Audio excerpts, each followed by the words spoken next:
نحمده ونصلي على رسوله الكريم اما بعد فاعوذ بالله من الشيطان الرجيم بسم الله الرحمن الرحيم رب اشرح لي صدري ويسر لي امري واحلل عقدة من لساني يفقهوا قولي۔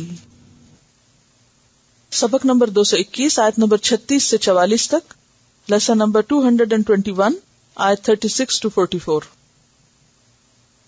لفظی ترجمہ، وما کان لمؤمن، اور نہیں ہے کسی مومن مرد کے لیے، ولا مؤمنۃ، اور نہ کسی مومن عورت کے لیے، اذا، جب، قضى اللہ، فیصلہ کر دے اللہ، ورسولہ، اور اس کا رسول، امرن، کسی کام میں، ان یکون لہم، کہ ہو ان کے لیے، الخیارۃ، اختیار، من امرہم، ان کے معاملے میں سے، ومن یعص اللہ، اور جو کوئی نافرمانی کرے گا اللہ کی، ورسولہ، اور اس کے رسول کی، فقد، تو تحقیق، ضل،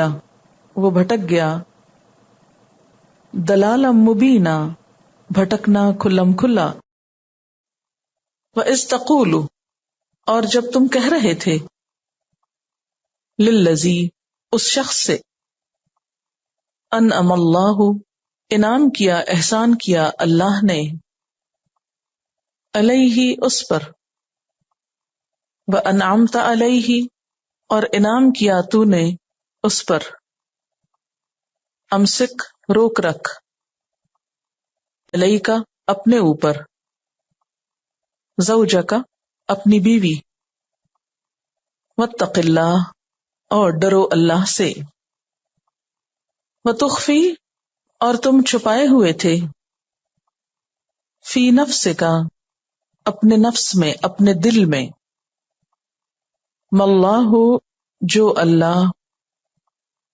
مبدیہ، ظاہر کرنے والا تھا اس کو، وتخشى الناس، اور تم ڈر رہے تھے لوگوں سے، واللہ، حالانکہ اللہ تعالی، احق، زیادہ حقدار ہے، ان تخشاہ، کہ تم ڈرو اس سے، فلما قضى زید، پھر جب پورا کر چکا زید، منہا، اس سے، وطرن، حاجت کو، زوجنا، کہا، بیاہ دیا ہم نے آپ کو اس عورت سے، لکی، لا، تاکہ نہ، یکون، ہو، علی المومنین، مومنوں پر، حرجن، کوئی تنگی، فی ازواج، بیویوں کے معاملے میں،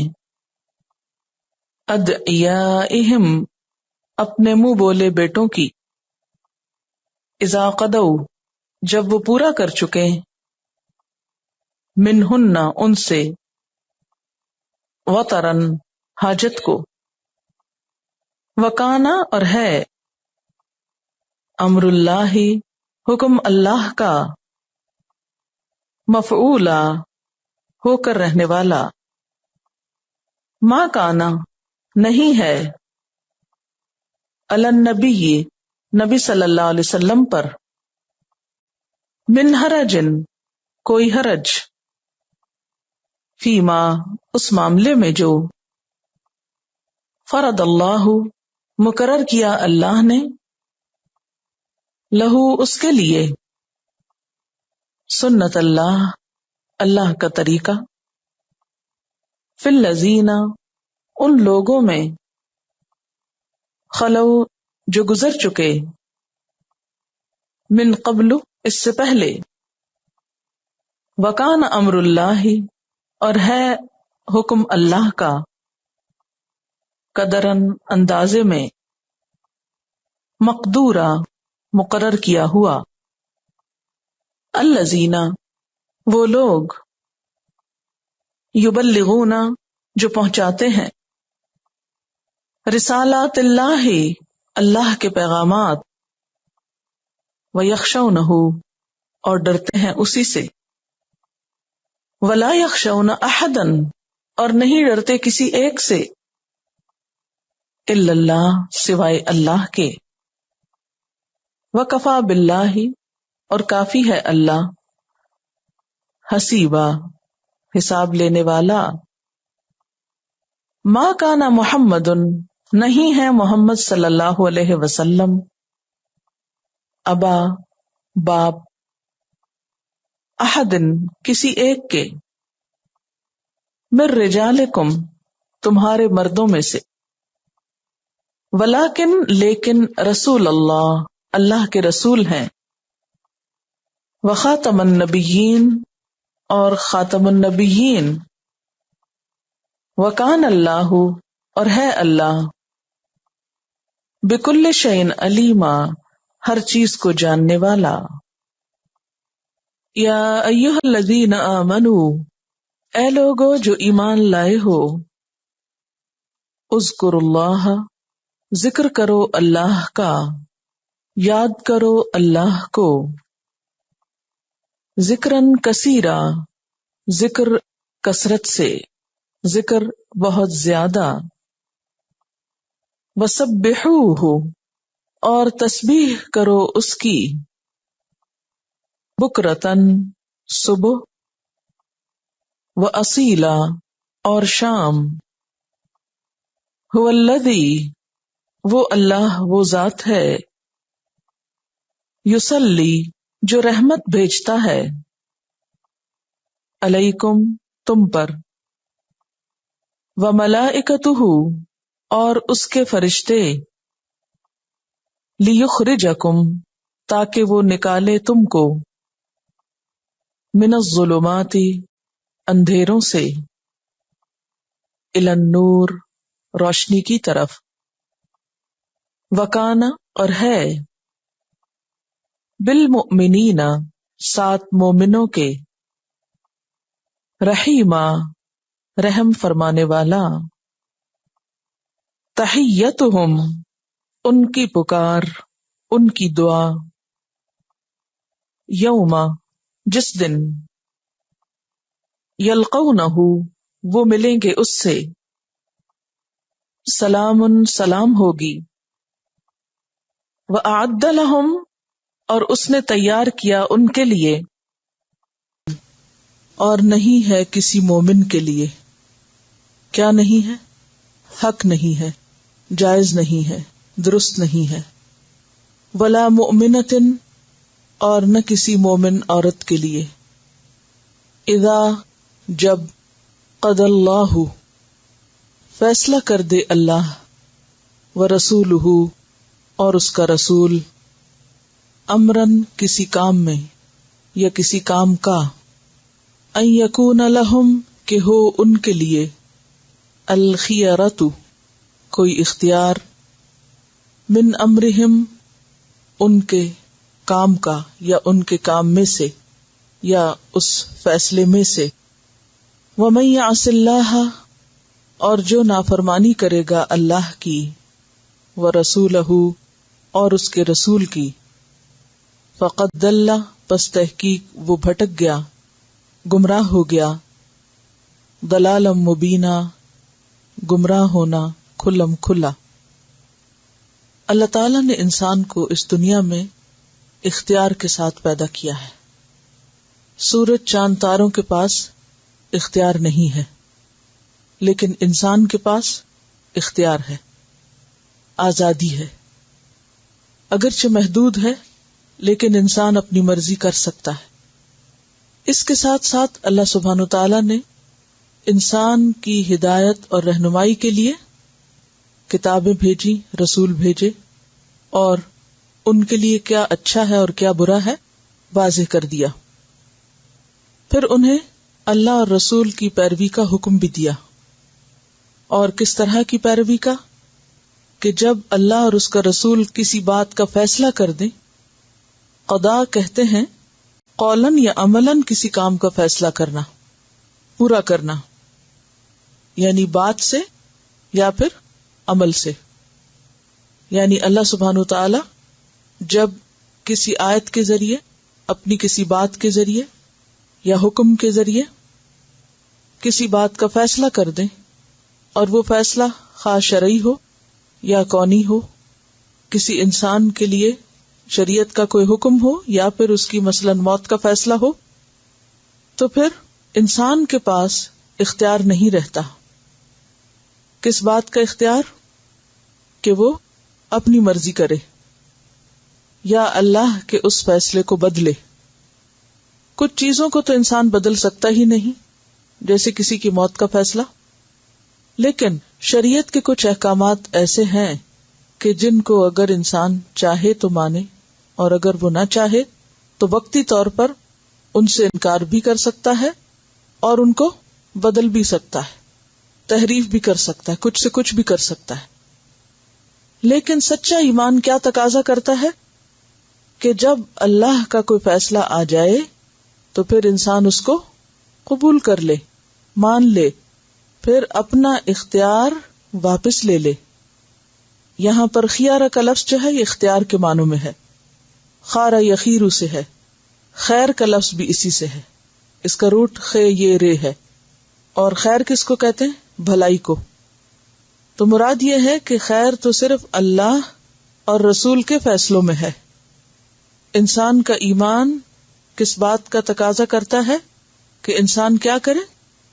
بلا چون و چرا اللہ کے فیصلے کو مان لے، اللہ کے حکم کو قبول کر لے اور اس کی مخالفت نہ کرے، کیونکہ قرآن مجید میں آتا ہے سورۃ النور آیت 63، فَلْيَحْذَرِ الَّذِينَ يُخَالِفُونَ عَنْ أَمْرِهِ أَن تُصِيبَهُمْ فِتْنَةٌ أَوْ يُصِيبَهُمْ عَذَابٌ أَلِيمٌ، کہ وہ لوگ جو اس کے حکم کی مخالفت کرتے ہیں انہیں اس بات سے ڈرنا چاہیے کہ کہیں ان پر کوئی آزمائش نہ آ جائے یا انہیں دردناک عذاب نہ پہنچے۔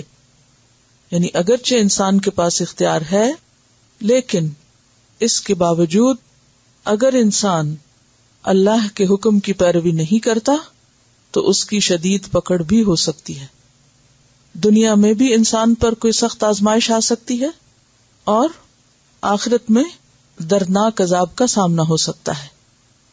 لہذا یہ بے حد ضروری ہے کہ انسان اللہ اور اس کے رسول کے فیصلوں کا احترام کرے اور صحیح معنوں میں اس پر ایمان لائے، اور اگر کوئی شخص ایسا نہیں کرتا وَمَن يَعْصِ اللَّهَ وَرَسُولَهُ تو اس صورت میں فَقَدْ ضَلَّ ضَلَالًا مُبِينًا، اس کے گمراہ ہونے میں کوئی شک ہے ہی نہیں۔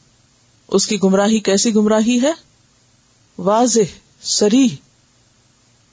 پھر بات یہ ہے کہ اللہ تعالی کے فیصلے تو اللہ کے فیصلے ہیں، اس کا حکم تو اس کا حکم ہے، لیکن رسول کے فیصلوں کو کیوں مانا جائے؟ من یطع الرسول فقد اطاع اللہ، یہاں آپ دیکھ رہے ہیں کہ کتنا سخت حکم ہے۔ نبی صلی اللہ علیہ وسلم کی سنت کی پیروی کیوں ضروری ہے؟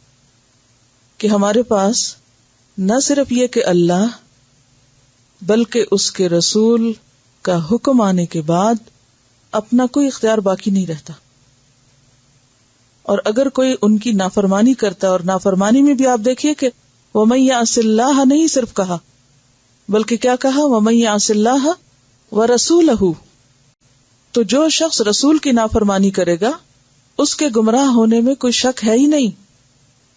بہت سے لوگ قرآن کو تو مانتے ہیں اور یہ سمجھتے ہیں کہ قرآن کا پڑھنا بھی ضروری ہے اور قرآن سے ہمیں بہت محبت ہے کیونکہ اللہ کا کلام ہے، لیکن بہت سے لوگ اس کے ساتھ ساتھ برابر ہی کا ظلم بھی کرتے ہیں، اور وہ اللہ کے رسول جن کو اللہ ہی نے بھیجا ہماری ہدایت کے لیے، ان کے حکم کو کوئی اہمیت نہیں دیتے اور اس کی نافرمانی کو باعث نقصان نہیں سمجھتے، جبکہ یہاں کیا کہا جا رہا ہے کہ جو اللہ اور اس کے رسول کی نافرمانی کرے گا وہ صریحاً بھٹک گیا، گمراہ ہو گیا۔ تو اس کتاب میں پورے دلائل موجود ہیں، قرآن سے، سنت سے، اقوال صحابہ سے، ائمہ کرام کی آراء، سب چیزیں موجود ہیں۔ ہم نے سورۃ الاحزاب میں ہی پڑھا ہے کہ النبی اولی بالمؤمنین من انفسہم، کہ نبی قریب تر ہیں مومنوں سے ان کی جانوں سے بھی بڑھ کر، یعنی ہم اپنے خود ایسے یا اتنے خیرخواہ نہیں ہو سکتے، ہم اپنا ایسا بھلا یا فائدہ نہیں سوچ سکتے جیسا فائدہ ہمارے لیے کون سوچتا ہے یا ہمارا کون خیرخواہ ہو سکتا ہے؟ اللہ کے رسول صلی اللہ علیہ وسلم.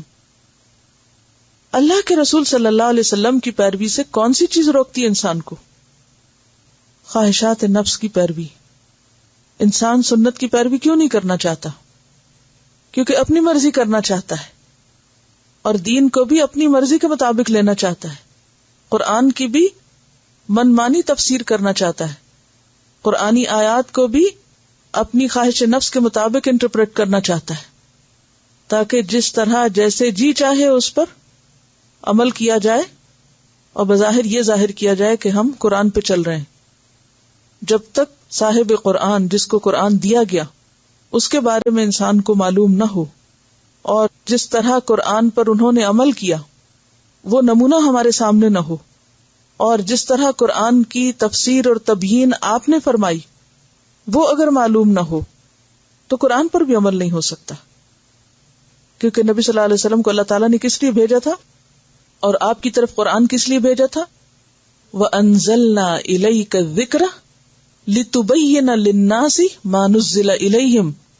ہم نے آپ کی طرف ذکر نازل کیا ہے تاکہ آپ لوگوں پر واضح کریں، بیان کریں کہ ان کی طرف کیا اتارا گیا ہے، کیا واضح کیا گیا ہے. تو قرآن کو بھی ہم اپنی عقل یا کسی لغت یا ڈکشنری کی مدد سے نہیں سمجھ سکتے جب تک کہ اللہ کے رسول صلی اللہ علیہ وسلم کی زبان اور آپ کے عمل سے اس کو نہ سمجھیں.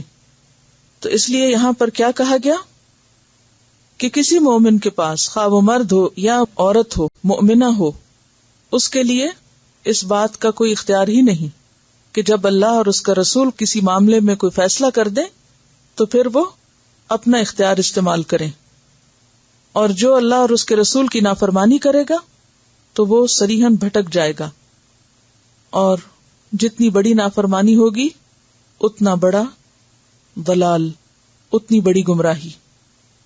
یعنی جس درجے کی بھی نافرمانی ہوگی اور جس درجے کی بھی روگردانی ہوگی اتنا ہی زیادہ انسان اصل رستے سے بھٹک جائے گا. یہ بالکل ایسے ہی ہے جیسے اگر آپ ایک سیدھے رستے پہ چلتے چلتے غلط رستے پہ پڑ جائیں، موڑ کاٹ جائیں، تو نتیجہ کیا ہوگا؟ دور سے دور ہوتے جائیں گے، اور جتنا جتنا آپ آگے بڑھتے جائیں گے اس میں اصل راستے سے اتنے ہی دور ہو جائیں گے.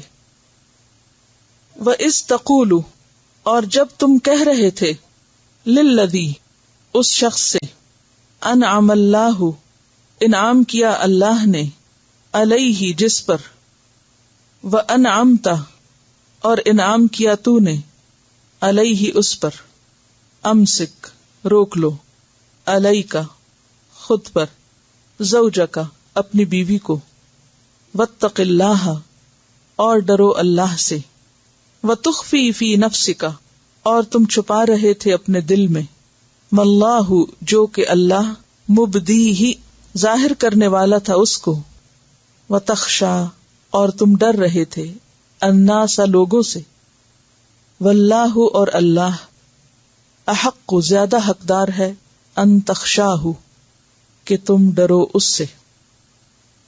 یہ آیت حضرت زید بن حارثہ کے بارے میں ہے، اور اس میں دراصل آپ صلی اللہ علیہ وسلم کا جو حضرت زینب کے ساتھ نکاح ہوا تھا اس کے بارے میں کچھ گفتگو کی جا رہی ہے.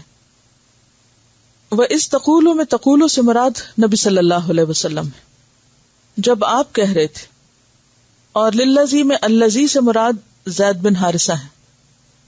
کون ہے زید بن حارثہ؟ انعم اللہ علیہ، جن پر اللہ نے انعام کیا. کیا انعام تھا؟ یعنی اسلام کی توفیق بخشی. حضرت خدیجہ رضی اللہ تعالی عنہا کے بعد وہ دوسرے شخص ہیں جو مسلمان ہوئے، اور غلاموں میں سب سے پہلے ایمان لانے والے. حضرت زید بن حارثہ قبیلہ کلب کے ایک شخص حارثہ کے بیٹے تھے. 8 سال کی عمر میں ان کے قبیلے پر ایک ڈاکہ پڑا، اور مال و متاع کے ساتھ انہوں نے جو بچے پکڑے ان میں حضرت زید بھی تھے. ان کو پکڑنے کے بعد بیچ دیا گیا. اتفاق سے حضرت خدیجہ کے ایک بھتیجے تھے حکیم بن حزام، انہوں نے ان کو خریدا اور طائف سے خریدا اور مکہ میں لا کر اپنی پھپھی حضرت خدیجہ کے حوالے کر دیا۔ جب حضرت خدیجہ کا نکاح نبی صلی اللہ علیہ وسلم سے ہوا تو انہوں نے حضرت زید کو آپ کی نظر کر دیا، آپ کو ہبہ کر دیا۔ اور یہ بھی کہا جاتا ہے کہ حضرت زید کے اندر ایسی خوبیاں تھیں، ایسی صفات تھیں کہ وہ آپ صلی اللہ علیہ وسلم کو بہت پسند آئے۔ انہوں نے حضرت خدیجہ سے ان کو مانگ لیا اور اتنی شفقت اور محبت کا سلوک کیا کہ کچھ عرصے کے بعد جب ان کے والد یعنی حضرت زید کے والد اور چچا کو یہ پتا چلا کہ ان کا بیٹا محمد صلی اللہ علیہ وسلم کے پاس ہے تو وہ مکہ آئے، حضرت زید سے ملے اور ان سے کہا کہ تم ہمارے ساتھ واپس چلو، ہم تمہاری قیمت دے دیتے ہیں اور تم ہمارے ساتھ آ جاؤ۔ تو انہوں نے ساتھ جانے سے انکار کر دیا، کیونکہ جو شفقت اور محبت انہیں آپ صلی اللہ علیہ وسلم سے ملی تھی تو اس کی وجہ سے وہ اس غلامی پر راضی تھے بنسبت اس کے کہ وہ اپنے والدین کے پاس واپس لوٹیں۔ تو انہوں نے بہت برا بھلا بھی کہا کہ تم کیسے انسان ہو کہ تم اپنے خون کے رشتوں پر بیگانوں کو ترجیح دے رہے ہو۔ بہرحال نبی صلی اللہ علیہ وسلم نے چونکہ فیصلہ حضرت زید پہ چھوڑا تھا کہ آپ خود فیصلہ کر لیں، تو حضرت زید نے اپنے اختیار سے نبی صلی اللہ علیہ وسلم کو چنا۔ اس پر آپ صلی اللہ علیہ وسلم اتنا خوش ہوئے کہ انہوں نے ان کو آزاد کیا اور ایک مجمع عام میں یہ اعلان کیا کہ آج کے بعد زید میرے منہ بولے بیٹے ہوں گے اور ان کو زید بن حارثہ نہیں زید بن محمد پکارا جائے گا۔ تو یہ تھا آپ صلی اللہ علیہ وسلم کا احسان۔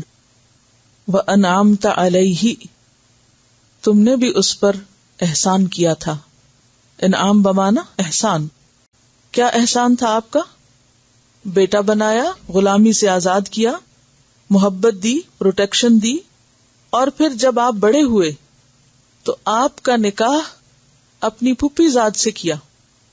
اور عربوں کے اس معاشرے میں یہ ایک بہت ہی حیرت انگیز بات تھی کہ کوئی شخص جو غلامی کی زندگی بسر کر چکا ہو، کیونکہ وہ ایک سٹگما لگ جاتا ہے نا کہ یہ غلام تھا، خواہ وہ کسی بھی اچھے قبیلے سے تعلق رکھتا ہو شخص، تو کسی غلام شخص کی یا اس کو چاہے آزاد بھی کر دیا گیا ہو، اس کی شادی قریش کے ایک معزز ترین گھرانے کی ایک اعلیٰ نسل کی خاتون کے ساتھ ہو رہی ہے۔ لیکن آپ صلی اللہ علیہ وسلم لوگوں میں حقیقی معنوں میں مساوات پیدا کرنا چاہتے تھے، لہٰذا آپ نے حضرت زینب کو اس بات کے لیے کہا اور حضرت زید کو بھی، اور آپ کے کہنے پر یہ رشتہ طے ہو گیا۔ مہر کی رقم بھی آپ نے خود ادا کی۔ اب چونکہ دونوں کے پس منظر میں فرق تھا، حضرت زید کی بہت اچھی عادات تھی اور ان عادات کی بنا پر آپ صلی اللہ علیہ وسلم نے ان کو حضرت خدیجہ سے لیا تھا۔ انہیں ایک بہترین فطرت کے انسان تھے کہ جو بہت ابتدا میں ہی مسلمان ہو گئے تھے۔ بہرحال اب ہوا یہ کہ یہ نکاح 4 ہجری میں ہوا تھا، لیکن چونکہ حضرت زینب رضی اللہ تعالی عنہا خاندانی طور پر اعلیٰ قبیلے سے تعلق رکھتی تھی، خاندانی شرف رکھتی تھی، تو وہ ذہنی طور پر ایک غلام کو یا آزاد کردہ غلام کو اپنے شوہر کے طور پر قبول نہ کر سکی، ایکسپٹ نہ کر سکی، لہذا دونوں میں نباہ نہ ہو سکا۔ حضرت زینب بھی ایک بہت ہی اعلیٰ کردار کی خاتون تھی اور حضرت زید بھی بہت بہترین انسان تھے، لیکن کچھ ذہنی تفاوت کی وجہ سے آپس میں نہیں بن سکی۔ حضرت زید نبی صلی اللہ علیہ وسلم کے پاس شکایت لے کر آتے، کیونکہ وہ ان کے باپ کی جگہ بھی تھے۔ آپ ان کو بار بار سمجھاتے اور وہ یہ کہتے کہ تتعظم علی لشرفہا، آپ پوچھتے کہ ان میں کیا خرابی ہے، کیوں تم ان کو طلاق دینا چاہتے ہو، کیونکہ انہوں نے بالآخر یہ فیصلہ کیا کہ میں ان کے ساتھ نہیں رہ سکتا، میں طلاق دے دیتا ہوں۔ تو آپ نے پوچھا کہ کیوں طلاق دیتے ہو؟ کہا کہ یہ اپنے خاندانی شرف کی وجہ سے میرے مقابلے میں بڑائی کا احساس رکھتی ہیں۔ اب اگر بیوی شوہر کے مقابلے میں بڑائی کا احساس رکھتی ہو تو پھر نباہ بہت مشکل ہو جاتا ہے۔ آج ہم دیکھتے ہیں کہ بہت سی بچیاں نباہ کیوں نہیں کر سکتی شوہروں کے ساتھ، اور طلاق کا ریٹ مسلمانوں کے اندر بھی کیوں بڑھتا چلا جا رہا ہے، کیونکہ عمومی طور پر بچیوں کی جو تربیت ہو رہی ہے اس میں کانفیڈنس کے نام پر ان کے اندر ایسی ضد اور ہٹ دھرمی اور اپنی شخصیت کا ایک ایسا احساس پیدا کر دیا جاتا ہے کہ پھر وہ کسی کو بحیثیت شوہر قبول کرنا ان کے لیے مشکل ہو جاتا ہے بسا اوقات. بہرحال اب چونکہ یہ دور جاہلیت کی ایک رسم تھی، خاندانی فرق اور انسانوں کو خاندانوں کے نظر سے دیکھنا، اب ہوا یہ کہ حضرت زید نے ان کو طلاق دے دی.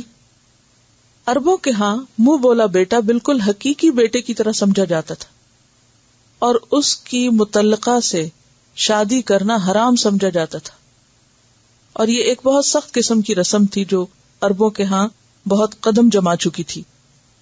بہرحال آپ صلی اللہ علیہ وسلم کو پیشگی طور پر بذریعہ وحی یہ بتا دیا گیا تھا کہ جب زید طلاق دیں گے تو آپ کو اس رسم کے توڑنے کے لیے حضرت زینب سے نکاح کرنا ہوگا. اور یہ بات ایک بہت بڑی بات تھی، ایک مشکل ترین فیصلہ تھا، کیونکہ اس میں بدنامی کا بہت خطرہ تھا، اور کسی بھی قوم یا معاشرے کی روایات کو اور غلط روایات کو یا رسموں کو توڑنا آسان کام نہیں. لہذا یہاں پر اللہ سبحانہ وتعالیٰ فرماتے ہیں وَإِذْ تَقُولُ لِلَّذِي أَنْعَمَ اللَّهُ عَلَيْهِ وَأَنْعَمْتَ عَلَيْهِ، جب تم کہہ رہے تھے اس شخص کو، یعنی نبی صلی اللہ علیہ وسلم کہہ رہے تھے حضرت زید کو، وہ زید کو جن پر اللہ نے احسان کیا اسلام کی دولت دے کر، اور خود آپ نے ان پر احسان کیا اپنا بیٹا بنا کر، کیا کہہ رہے تھے؟ امسک علیک زوجک، اپنی بیوی کو روکے رکھو. امسک کا مطلب ہوتا ہے کسی چیز سے چمٹنا، اس کی حفاظت کرنا، اور خاص طور پر کسی ایسی چیز کی حفاظت کرنا جو پہلے سے اپنے پاس موجود ہو، اور اس طرح اسے پکڑ کے رکھنا کہ ہاتھ سے نہ نکلنے دینا. مثلا گھر سے نکلتے وقت اگر گھر کی چابیاں آپ کے بچے کے پاس ہیں تو آپ اسے کہتے ہیں راستے میں گاڑی میں بیٹھ کر کہ دیکھو چابیوں کو پکڑ کے رکھنا، کہیں چھوڑنا نہیں، کہیں جانے نہیں دینا. تو ایسے موقع پر کیا کہیں گے؟ امسک، یعنی امسک کسی چیز کو اپنے ساتھ چمٹا کے رکھنا، اس کی حفاظت بھی کرنا اور اس کو ہاتھ سے جانے نہ دینا. کیا کہا ہے میں نے؟ امسک میں کیا کیا چیزیں ہوتی ہیں؟ پکڑ کر رکھنا، حفاظت کرنا، ہاتھ سے جانے نہ دینا، یعنی جو چیز پہلے سے موجود ہو پاس. یہ نہیں کہ نئی چیز دیکھ کے کہا اچھا اس کو پکڑ کے رکھو، نہیں، آلریڈی موجود ہے. قرآن پاک میں جہاں بھی طلاق اور روکنے کی بات ہے وہاں یہ امساک کی بات ہوتی. ٹھیک ہے. اسی طرح روزہ رکھنے کے لیے بھی لفظ استعمال ہوتا ہے. امسک علیک زوجک، اور ممسک بخیل کو بھی کہتے ہیں، یعنی جو مالدار شخص ہو اور پھر وہ اپنا مال خرچ نہ کرے، وہ بھی روک کے رکھتا ہے، حفاظت کرتا ہے. امسک علیک زوجک، اپنی بیوی کو پکڑ کر رکھو، یعنی طلاق نہ دو، یہ مطلب. واتق اللہ، اور اللہ سے ڈرو اور اچھی طرح نباہ کرو. وتخفی فی نفسک، اور تم چھپا رہے تھے اپنے دل میں. کس کو خطاب ہے؟ نبی صلی اللہ علیہ وسلم کو. کیا چھپا رہے تھے؟ ما، جو، اللہ مبدیہ، اللہ اس کو ظاہر کرنے والا تھا، کھولنے والا تھا، جس کو اللہ بتا دینے والا تھا. مبدی، ابدا یبدی، ابدا کہتے ہیں ظاہر کرنے کو. پیچھے کہاں پڑا تھا؟ یبدون کا لفظ پڑھا نا آپ نے قرآن مجید میں. مبدئ وہ بدأ ہے، نہیں وہ حمزہ کے ساتھ، میں نے اسی لیے پوچھا کیونکہ ان دونوں لفظوں میں کنفیوژن ہوتی ہے عام طور پر. الصبح بدا من طلعتہ، یہ مثال پہلے بھی دی تھی میں نے آپ کو. بدا یبدو، یہ بادیا اور بادون جب وضاحت کی تھی اس وقت یہ لفظ آپ کو بتایا تھا. بادون فی الاعراب، بدو جو ہے لفظ اسی سے ہے، بدو کے معنوں میں. تو مبدی ہی، اگر مبدئ ہو تو وہ اللہ سبحانہ وتعالیٰ کا وہ نام بنتا ہے جس میں بدأ، ابتدا کی بات ہے. یہ ابتدا نہیں ہے، یہ ظاہر کرنے کے معنوں میں ہے. مبدی ہی، اللہ اس کو ظاہر کرنے والا تھا. کس کو؟ وہ بات جو اللہ تعالیٰ نے آپ کو وحی کے ذریعے پہلے سے بتا رکھی تھی کہ جب زید طلاق دے دیں گے تو آپ کو حضرت زینب سے نکاح کرنا ہوگا. وَتَخْشَ النَّاسَ، اور تم لوگوں سے ڈر رہے تھے. اللہ کے رسول لوگوں سے ڈر رہے تھے کیونکہ شدید مخالفت کا سامنا تھا اس رسم کے توڑنے کے لیے. تو پہلے بھی میں نے بتایا کہ ڈرنا کسی بھی انسان کے لیے طبعی چیزوں میں سے، یعنی ڈر ایک طبعی چیز ہے. کسی بھی چیز کا ڈر انسان کے اندر کیا ہے؟ طبعی چیز ہے، ویکنس نہیں ہے، کمزوری نہیں ہے. حضرت موسیٰ علیہ السلام کس سے ڈرے تھے؟ جادوگروں کے اس جادو سے جو انہوں نے ایک بہت بڑے پیمانے پر، وسیع پیمانے پر پھیلا دیا تھا، اس کو دیکھ کر ڈر گئے تھے. اسی طرح عصا جب سانپ کی شکل میں تبدیل ہوا تو بھی ڈر گئے تھے. تو بات یہ ہے کہ خواہ کوئی پیغمبر ہو اور خواہ کوئی عام انسان ہو، مختلف چیزوں کا ڈر اللہ نے انسان کے اندر رکھا ہے، اور انسان اللہ کی مدد سے، اللہ کے سہارے اس پر قابو پا سکتا ہے، اور وہ کم یا زیادہ ہو سکتا ہے. اللہ کے حکم کی پیروی کرنے میں عام طور پر لوگوں کا ڈر حائل ہوتا ہے، اور خاص طور پر رسمیں توڑنے کے وقت. مثلاً آپ دیکھیے کہ ہمارے معاشرے میں جو فوتگی کے موقع پر مختلف رسمیں ہیں، ان کو ختم کرنا یا خصوصاً بدعات کو ختم کرنا آسان کام نہیں ہے. بعض اوقات آپ کو پتہ ہوتا ہے کہ یہ بات اسلام کا حصہ نہیں ہے، یا یہ بات درست نہیں ہے، یا یہ اسراف میں ہے یا نقصان دہ ہے، لیکن آپ اس میں جرأت مندانہ قدم نہیں اٹھا سکتے. کیوں؟ لوگوں کا ڈر ہوتا ہے کہ لوگ کیا کہیں گے، لوگ ساتھ نہیں دیں گے، لوگ مخالفت کریں گے. کسی کے اندر زیادہ ہوتا ہے، کسی کے اندر کم ہوتا ہے، اور کوئی ڈر کے اللہ کا حکم چھوڑ دیتا ہے، اور کوئی ڈرنے کے باوجود اللہ کا حکم مان لیتا ہے. تو جہاں تک ڈر کی بات ہے وہ تو ایک طبعی بات ہے، لیکن اس ڈر کو اپنے اوپر حاوی نہیں ہونے دینا چاہیے کہ وہ آپ کو اللہ کے حکم کی پیروی سے روک دے. اور یہ کب ہو سکتا ہے؟ واللہ احق ان تخشاہ، اللہ زیادہ حقدار ہے کہ تم اس سے ڈرو. یعنی ہر وہ ڈر جو اللہ کی اطاعت میں مانے ہو، اس کا توڑ کیا ہے کہ اس سے بڑی ہستی سے ڈرا جائے. جب لوگوں کا ڈر دل میں آئے تو انسان فوراً اللہ کو یاد کر لے کہ اللہ ان سے زیادہ بڑا ہے. واللہ احق ان تخشاہ. فلما قضى زید منها وطرا، پھر جب پورا کر چکا.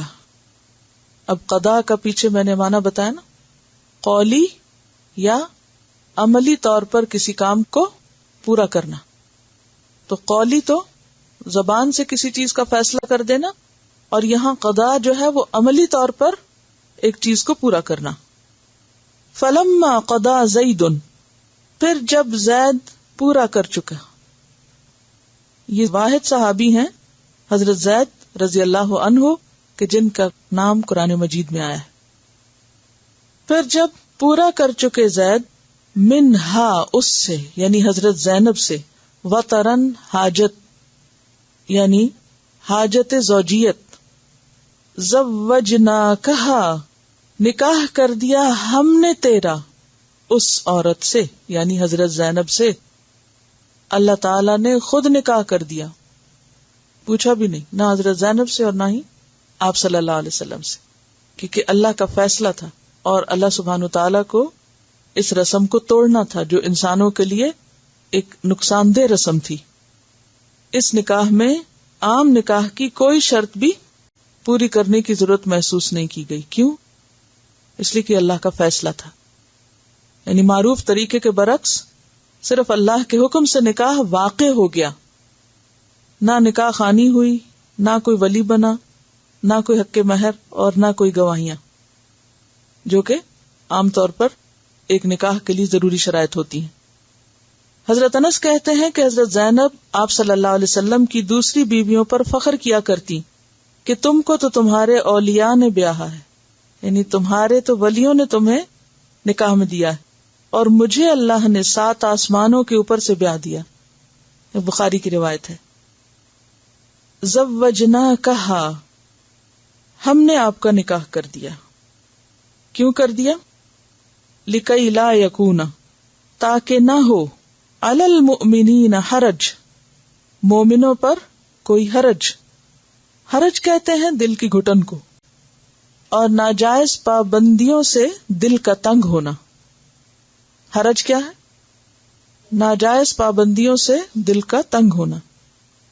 تو عموماً جو معاشرتی رسم و رواج ہوتے ہیں وہ بھی ایک حرج ہوتے ہیں، انسانوں کے لیے بہت سی مشکلات کا سبب ہوتے ہیں. تو اللہ سبحانہ وتعالی نے نبی صلی اللہ علیہ وسلم کے حضرت زینب سے اس نکاح کے ذریعے ایک رسم توڑ کر سب لوگوں کے لیے معاملہ آسان کر دیا. لِكَيْ لَا يَكُونَ عَلَى الْمُؤْمِنِينَ حَرَجٌ فِي أَزْوَاجِ أَدْعِيَائِهِمْ. فی میں ازواج، زوج سے بیویاں، ادعیاء دعیون کی جمع پیچھے گزر چکا ہے. لے پالک بیٹے، منہ بولے بیٹے. منہ بولے بیٹوں کی بیویوں سے نکاح کے معاملے میں کوئی تنگی نہ رہے. اذا قضوا، لیکن شرط کیا ہے کہ جب وہ پورا کر چکیں، منہن ان سے، وطرن حاجت. مراد اس سے کیا ہے؟ یعنی وہ طلاق دے چکے، عدت پوری ہو چکے، یعنی پھر کوئی سروکار نہیں رہتا، کوئی واسطہ اور تعلق نہیں رہتا، تو اس کے بعد ہی نکاح ہو سکتا ہے. وکانا، اور ہے، امر اللہ، اللہ کا فیصلہ، مفعولا، پورا ہو کر رہنے والا. یعنی اللہ اپنے فیصلوں کو جیسے چاہے پورا کر سکتا ہے، ایک کن کہہ کے، اشارے سے. اور اللہ سب کچھ چونکہ جانتا ہے، انسانوں کی ضروریات بھی اس کو معلوم ہے، لہذا اس کا حکم سب پر بالا ہے، افضل ہے. تو خلاصہ کیا ہے اس آیت کا؟ آیت کس کے بارے میں ہے؟ نکاح زینب رضی اللہ عنہا کے بارے میں ہے. اور مقصد کیا تھا اس نکاح کا؟ جاہلیت کی اس رسم کو توڑنا جس میں منہ بولے بیٹے کو بالکل حقیقی بیٹے کی طرح سمجھا جاتا تھا، اسے وراثت میں بھی شریک کیا جاتا اور اس کی بیوی کو بھی حرام سمجھا جاتا. چونکہ یہ رسم بہت شدید قسم کی رسم تھی، یا اپنے پاؤں جمائے ہوئے تھی اس معاشرے کے اندر، تو اس کو کسی معمولی تدبیر سے ختم نہیں کیا جا سکتا تھا. اور اس رسم کے ذریعے بہت سے لوگوں کی حق تلفی ہو رہی تھی. کس کس کی حق تلفی تھی؟ مثلا سب سے پہلے تو خون کے رشتوں کی، کیونکہ اگر ایک منہ بولا بیٹا وارث بن کے سب کچھ لے جاتا ہے تو جو خون کے رشتے ہیں وہ محروم رہ جائیں گے. اور کس کی حق تلفی؟ بعض اوقات اس بچے کی بھی حق تلفی کہ جسے اس کی آئیڈینٹی سے محروم کر دیا جائے، اسے پتہ ہی نہ ہو کہ وہ کس کی اولاد ہے. اور اس خاتون کے نکاح ثانی کی حق تلفی کہ جو کسی ایسے شخص کی متعلقہ یا بیوہ ہو اور اس کے پاس چانس ہو کہ اس سے اس کے یعنی منہ بولا سسر جو ہے وہ نکاح کر سکتا ہے. تو اس طرح کی جو پابندیاں تھیں یا جو رکاوٹیں تھیں، یہ معاشرے میں کئی قسم کے فساد اور خرابیوں کو چونکہ جنم دے سکتی تھی، اس لیے ان کو ختم کیا گیا. اور ویسے بھی آپ صلی اللہ علیہ وسلم کی لائی ہوئی شریعت آخری شریعت تھی، تو تمام تر اصلاحات آپ ہی کے ذریعے کرانا مقصود تھی. ما کان علی النبی من حرج، نہیں ہے نبی پر من حرجن کوئی تنگی. کس معاملے میں؟ فی ما فرض اللہ لہ، اس معاملے میں جو فرض کر دیا اللہ نے اس کے لیے. یعنی نبی صلی اللہ علیہ وسلم کو اللہ کے احکام کی پابندی میں کوئی مشکل نہیں ہونی چاہیے. حرج سے مراد کوئی گھٹن، کوئی تنگی. جیسے ایک اور جگہ پر بھی آتا نا، طٰہٰ ما انزلنا علیک القرآن لتشقی. اور پھر یہ ہے کہ فرض کا معنی کیا ہے؟ مقرر کر دینا، واجب کر دینا، لازم کر دینا. اور آپ پر قرآن پاک کے احکامات کی پابندی واجب تھی. ان الذی فرض علیک القرآن لرادک الی معاد، بے شک وہ ذات جس نے آپ پر قرآن فرض کیا. تو اسی لیے آپ کو کیا حکم تھا؟ اتل ما اوحی الیک من الکتاب. تو اس کتاب کی سب سے پہلے پیروی کس پہ لازم تھی؟ خود نبی صلی اللہ علیہ وسلم پر. تو اس لیے کیا کہا جا رہا ہے کہ اللہ نے جو طریقہ آپ پر فرض کر دیا ہے اس کو ماننے میں، اس پر عمل کرنے میں آپ کو کوئی بھی تنگی نہیں ہونی چاہیے، خواہ وہ لوگوں کی مرضی کے خلاف ہی کیوں نہ ہو، خواہ وہ کسی رسم کے توڑنے کا ذریعہ ہی کیوں نہ ہو، خواہ اس پر لوگوں کا شدید ریاکشن ہی کیوں نہ ہو.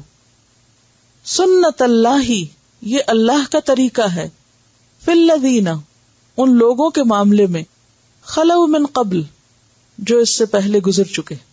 پہلے لوگوں سے مراد کون سے لوگ ہیں؟ پہلے انبیاء اور ان کو ماننے والے اہل ایمان، ان کے متبع، کہ ہمیشہ سے یہی ہوتا رہا ہے، یہی ہوتا چلا آیا ہے کہ جب اللہ سبحانہ و تعالی کسی بات کا حکم دے دیتے ہیں، کسی بات کو مقرر کر دیتے ہیں، لازم کر دیتے ہیں، تو پھر کسی نبی کے پاس بھی اختیار نہیں ہوتا کہ وہ اس حکم کی خلاف ورزی کرے. اور یہ صرف آپ کو حکم نہیں دیا جا رہا، یہ تو شروع سے ہی دیا جاتا رہا. اور اب ہمارے لیے کیا ہے کہ اگر شروع سے تھا اور پھر نبی صلی اللہ علیہ وسلم کے لیے تھا تو اس کے بعد ختم ہو گیا. قیامت تک کے لیے یہی ہے، کیا کہ جہاں اللہ کا حکم آ جائے وہاں لوگوں کی مرضی کو پیچھے چھوڑ دیا جائے. لیکن obviously لوگوں کے جذبات اور احساسات کا خیال رکھا جائے گا، کیونکہ بعض اوقات لوگ اللہ کے حکم کی پیروی کو اپنی ذات کے خلاف سمجھنے لگتے ہیں، وہ اسے اپنے خلاف لے لیتے ہیں. مثلا ایک شخص اللہ کے حکم کی پیروی کرنا چاہتا ہے اور لوگ اس کے راستے میں رکاوٹ بنتے ہیں اور وہ اس کو اپنے مفادات کے خلاف سمجھتے ہیں اور اس وجہ سے وہ پیروی نہیں کرنے دیتے. مثلا یہ کہہ رہی ہیں کہ شادی کے موقع پر اگر سیگریگیشن کے لیے کہا جائے تو لوگ اس کو برا مانتے ہیں. کیا کہتے ہیں؟ کیا آپ کو ہم پر ٹرسٹ نہیں؟ ہم کوئی خرابی کریں گے؟ ہم گھر کے ہی تو لوگ ہیں اور ہماری نیتیں بہت ہی صاف ہیں اور ہم کسی خرابی کے جذبے سے نہیں آئے، ہمارے تو دل صاف ہیں. یعنی اللہ نے جو ایک حکم دیا اس کو وہ کیا سمجھتے ہیں؟ شاید یہ ان کے اوپر کوئی شک ہو رہا ہے. مثلا فوتگی کے موقع پر کل اور جمعراتیں اور 40واں وغیرہ کرنے کو لوگ کیا سمجھتے ہیں؟ دین کا حصہ سمجھتے ہیں. اگر دین کا حصہ ہوتا تو کوئی دلیل ہوتی، ضرور نبی صلی اللہ علیہ وسلم نے کیا ہوتا. اور اگر ہم پھر بھی سمجھتے ہیں کہ آپ نے نہیں کیا اور ہمیں کرنا ہے تو اس کا مطلب یہ کہ ہمارے پاس ان سے الگ ہٹ کے کوئی چیز آئی ہوئی ہے یا وہ بھول گئے بتانا ہمیں. تو اب آپ دیکھیے کہ جب آپ کسی کو منع کرتے ہیں یا آپ خود نہیں کرتے تو لوگ یہ دلیل نہیں سننے کو تیار ہوتے. وہ کیا سمجھتے ہیں کہ ہمیں مرنے والے سے کوئی محبت ہی نہیں، کوئی اس کا احساس ہی نہیں اور ہم اس کے لیے کچھ کرنا نہیں چاہتے. بہرحال ما کان علی النبی من حرج فیما فرض اللہ لہ، اگرچہ خطاب نبی صلی اللہ علیہ وسلم سے، لیکن حکم کیا ہے؟ عام ہے. صرف یہ نبی کے لیے نہیں بلکہ سارے مومنوں کے لیے بھی ہے کہ جب اللہ کسی چیز کو فرض کر دے، اللہ کسی چیز کو لازم کر دے تو پھر کوئی بھی شخص، خواہ وہ نبی ہی کیوں نہ ہو، انہیں اس فرض کو ماننے میں کوئی تنگی محسوس نہیں کرنی چاہیے، بلکہ اس کے برعکس شرح صدر کے ساتھ، پورے اطمینان کے ساتھ، خوشی کے ساتھ اس حکم کی پیروی کرنی چاہیے، تعمیل کرنی چاہیے. اب دیکھیے کہ بعض اوقات ہم کوئی حکم مان تو لیتے ہیں لیکن اس کے ساتھ ہی کیا کرتے ہیں؟ دل پہ ایک بوجھ بھی لے لیتے ہیں یا ماننے سے پہلے ہی لے لیتے ہیں کہ بہت مشکل ہے. تو ایسا نہیں ہونا چاہیے. اللہ کا کوئی بھی حکم، چاہے اللہ سبحانہ و تعالیٰ نے اس کی حکمت بتائی ہے یا نہیں بتائی، اس کو کھلے دل سے قبول کرنا چاہیے. کیوں؟ اللہ کے احکامات کو کھلے دل سے کیوں لینا چاہیے؟ کیونکہ اللہ سبحانہ و تعالیٰ سے بڑھ کر کوئی جاننے والا نہیں، کوئی رحمان اور رحیم نہیں. اور اس میں آپ دیکھیے کہ سنت اللہ فی الذین خلو من قبل، پہلے لوگ بھی ایسے ہی کرتے تھے. پہلے ایمان والے بھی اسی طریقے پر عامل تھے کہ جب اللہ کا حکم آ جاتا تو اپنا فیصلہ اور اپنی مرضی اور اپنی خواہش ایک طرف رکھ دیتے وکانا اور ہے امر اللہ اللہ کا حکم قدرن مقدورا طے شدہ مقرر کیا ہوا، یعنی اندازے پر مقرر کیا ہوا. قدرن کا معنی ہے اندازے پر، مقدورا مقرر کیا ہوا، طے شدہ. یعنی اللہ کے جتنے بھی احکامات ہیں وہ طے شدہ ہیں اور اندازے کے ساتھ ہیں، جچے تلے ہیں، نپے تلے ہیں، بہت مناسب ہیں کہ ان کے کسی پہلو میں کسی مصلحت کو اور ضرورت کو نظر انداز نہیں کیا گیا. یعنی اللہ کے جتنے بھی حکم ہیں، یعنی کیوں مانو اللہ ہی کے حکم کو؟ کیونکہ اللہ کا ہر حکم اور ہر فیصلہ نپا تلا، حکمت پر مبنی اور صحیح اندازے کے مطابق طے شدہ ہے. کیونکہ انسان جب کوئی حکم دیتا ہے، کوئی قانون بناتا ہے، تو عموماً کسی بھی معاملے کے صرف ایک پہلو کو سامنے رکھ کے بناتا ہے. کچھ عرصے کے بعد پتہ چلتا ہے کہ نہیں، ہم نے ایک مسئلہ حل کیا اور دو پیدا کر دیے. ایسا ہوتا ہے نا، دنیا میں بہت سے قوانین بنتے اور بگڑتے رہتے. ایک حکومت آتی ہے تو کیا کرتی ہے؟ ایک قانون بناتی، پھر دوسری آتی ہے تو اس میں تبدیلی کر دیتی. جسٹیفیکیشن کیا ہوتی ہے کہ یہ ہمیں اس لحاظ سے سوٹ نہیں کرتا، اس حکم پر عمل کر کے ہمیں اتنا اور اتنا نقصان ہو رہا ہے، اور اگر ہم اس کو یوں بدل دیں تو ہمیں اتنا فائدہ ہو سکتا ہے. آپ دیکھیے کسی بھی گورنمنٹ کے اندر، کسی بھی قانون کے اندر کیسی کیسی پالیسیز بنتی رہتی ہیں. پالیسیز بنتی ہیں، پھر بگڑتی ہیں، پھر اس کے فائدے، پھر نفع، پھر نقصان، پھر ٹرائل اینڈ ایرر کی بنیاد پر بہت کچھ تبدیل ہوتا رہتا ہے. لیکن اللہ کے فیصلے نہیں تبدیل ہوتے، اور خاص طور پر محمد صلی اللہ علیہ وسلم پر نازل کی ہوئی شریعت میں تبدیلی نہیں ہو سکتی، کیونکہ اللہ تعالیٰ نے رہتی دنیا تک کے سارے حالات کو نظر میں رکھ کے انسانوں کے لیے یہ قانون بنایا ہے. قدرم مقدورہ ہے. ہیپ ہیزڈلی اٹھ کے کوئی چیز ایسے ہی راہ چلتے ہی کسی جوش جذبے میں آ کے اعلان نہیں کر دی گئی کہ اچھا آج سے یہ ہوگا اور آج سے یہ نہیں ہوگا. مقدر اسی سے، تقدیر بھی اسی سے. قدر کا کیا معنی ہوتا ہے؟ قدر کے ساتھ یعنی اندازے کے ساتھ، پیمانہ بھر کے. جیسے مختلف طرح کی دوائیاں ہیں. دوائیاں کس اعتبار سے ہوتی ہیں؟ ایسٹیمیشن کے ساتھ. اور پھر ہوتا کیا ہے کہ ایک دوا آتی ہے اور پھر لوگوں کو دی جاتی ہے وقتی طور پہ، پھر فائدہ بھی ہوتا ہے، پھر اس کے کچھ سائیڈ ایفیکٹ سامنے آ جاتے ہیں، پھر اس کے بعد کیا ہوتا ہے؟ روک دی جاتی، بین کر دی جاتی ہے کہ یہ دوا درست نہیں. اور دوا کیا ہے؟ جسم کو صحت دینے کے لیے ایک طریقہ. اور یہ اللہ کے احکامات کیا ہیں؟ ہماری روح، ہمارے پورے نظام زندگی کو، ہماری معیشت کو، معاشرت کو، ازدواجی زندگی کو، ہر چیز کو ڈسپلن کرنے والے، اور ہر چیز کے لیے ایک علاج اور ایک ریمیڈی اور ایک راحت کا سامان ہے. اگرچہ ان کے ماننے میں بسا اوقات مشکل ہوتی ہے، لیکن الٹیمیٹلی فائدہ اسی میں، کیونکہ اللہ کو زیادہ پتا ہے کہ انسانوں کے لیے کون سی چیز اچھی ہے اور کون سی نہیں.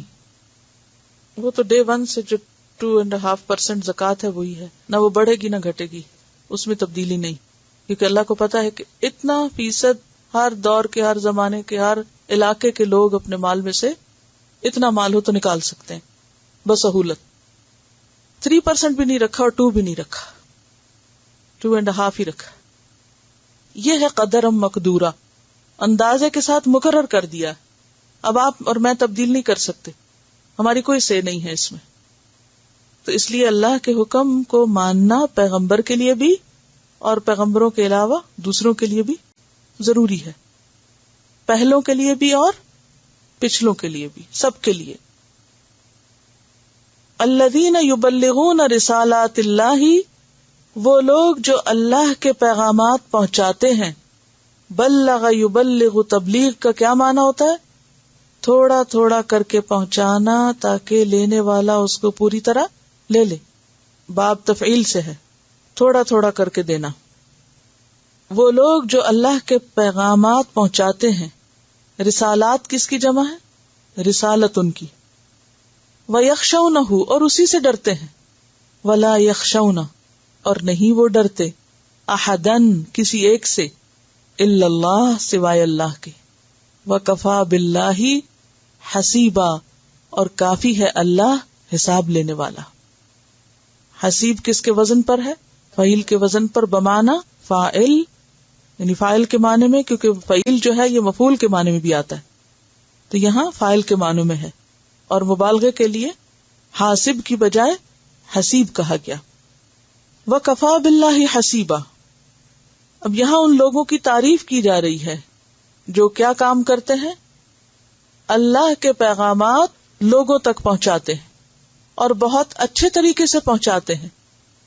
بلغ یبلغ تبلیغ میں عمدگی سے پہنچانے کا معنی ہے. اور ان کی مزید صفت کیا ہے؟ وَيَخْشَوْنَهُ، اور وہ اللہ ہی سے ڈرتے ہیں. کیونکہ جو اللہ سے نہ ڈرتا ہو وہ اللہ کا پیغام کسی اور کو نہیں پہنچا سکتا. تبلیغ کی راہ میں بڑی رکاوٹ کیا ہے؟ لوگوں کا ڈر. کیا ڈر؟ اللہ کا پیغام مثلاً آپ نے کوئی آج پڑھا، اب آپ کسی کو باہر نکل کے اسی خرابی میں مبتلا دیکھتے ہیں، آپ چاہتے ہیں کہ اس کو اللہ کا پیغام پہنچا دیں. کیا چیز روکتی ہے آپ؟ کیا روکتا ہے؟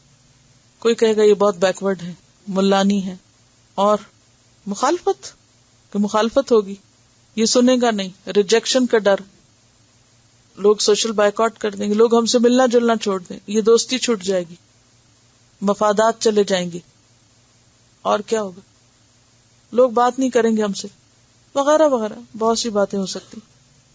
تو پھر جو لوگ لوگوں سے ڈر جائیں تو وہ تو نہیں کچھ بھی کر سکتے. جس کو اللہ کا پیغام پہنچانا ہے اس کے لیے لازم ہے کہ وہ کیا کرے؟ اللہ ہی سے ڈرے.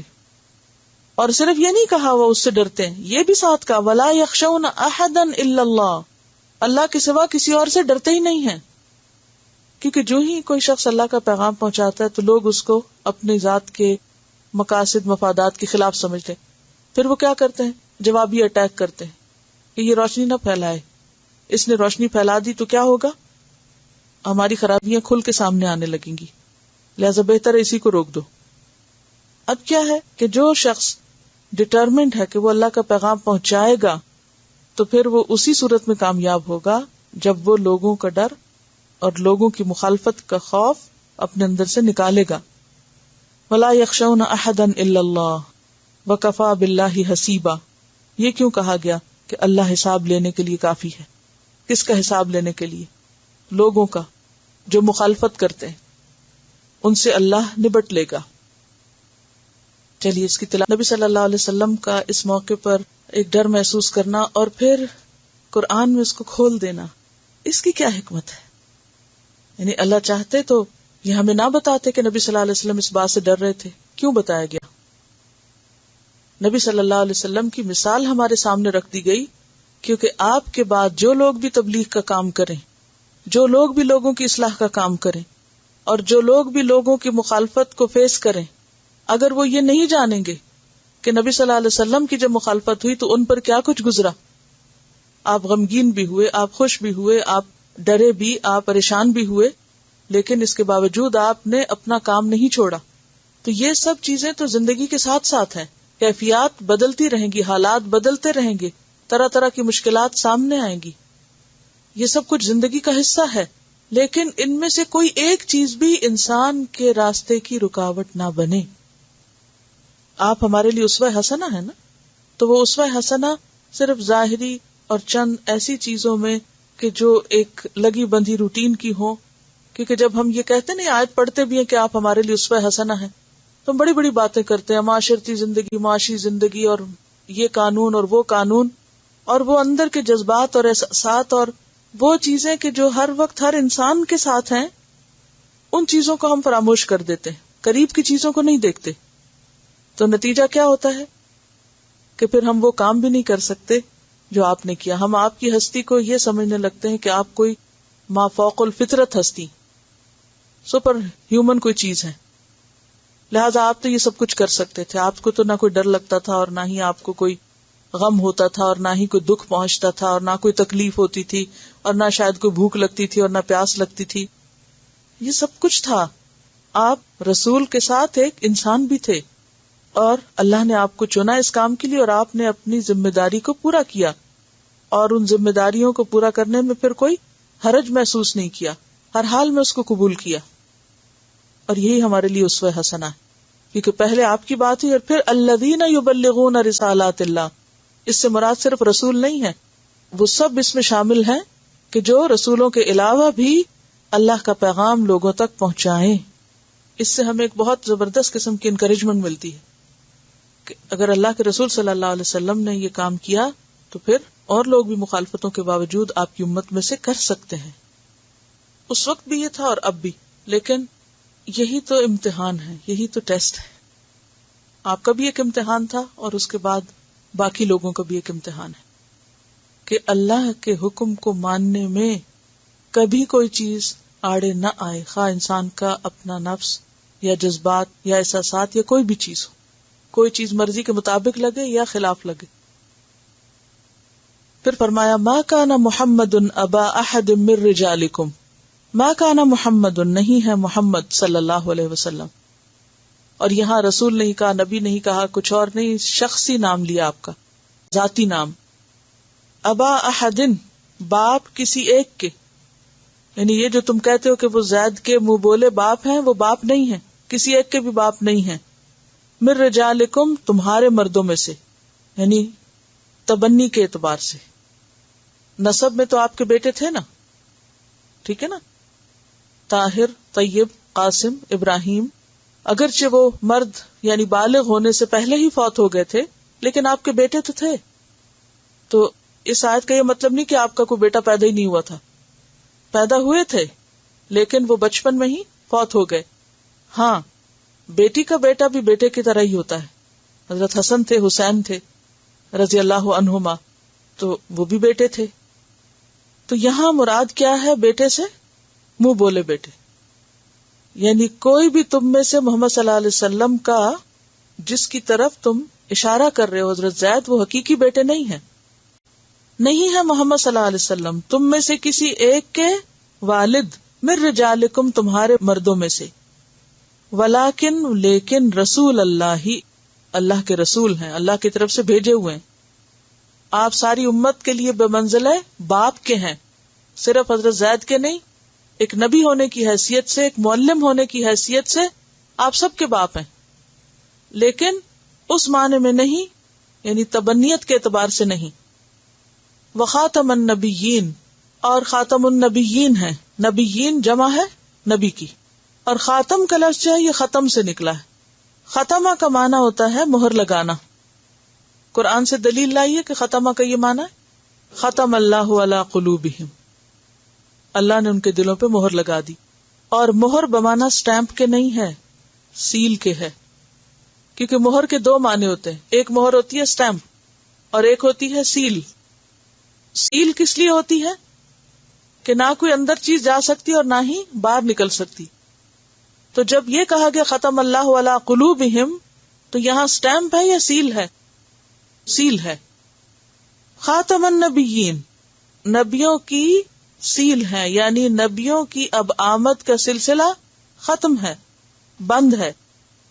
وکان اللہ، اور ہے اللہ، بکل شیء، ہر چیز کو، علیمن، خوب جاننے والا.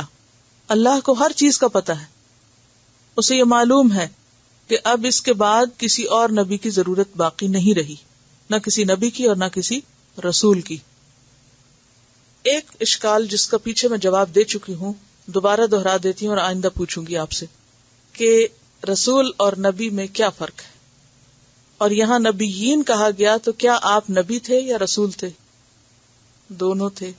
رسول صاحب شریعت ہوتا ہے اور نبی پچھلے رسول کی شریعت کو آگے بڑھاتا ہے. ہر رسول نبی ہوتا ہے اور ہر نبی رسول نہیں ہوتا.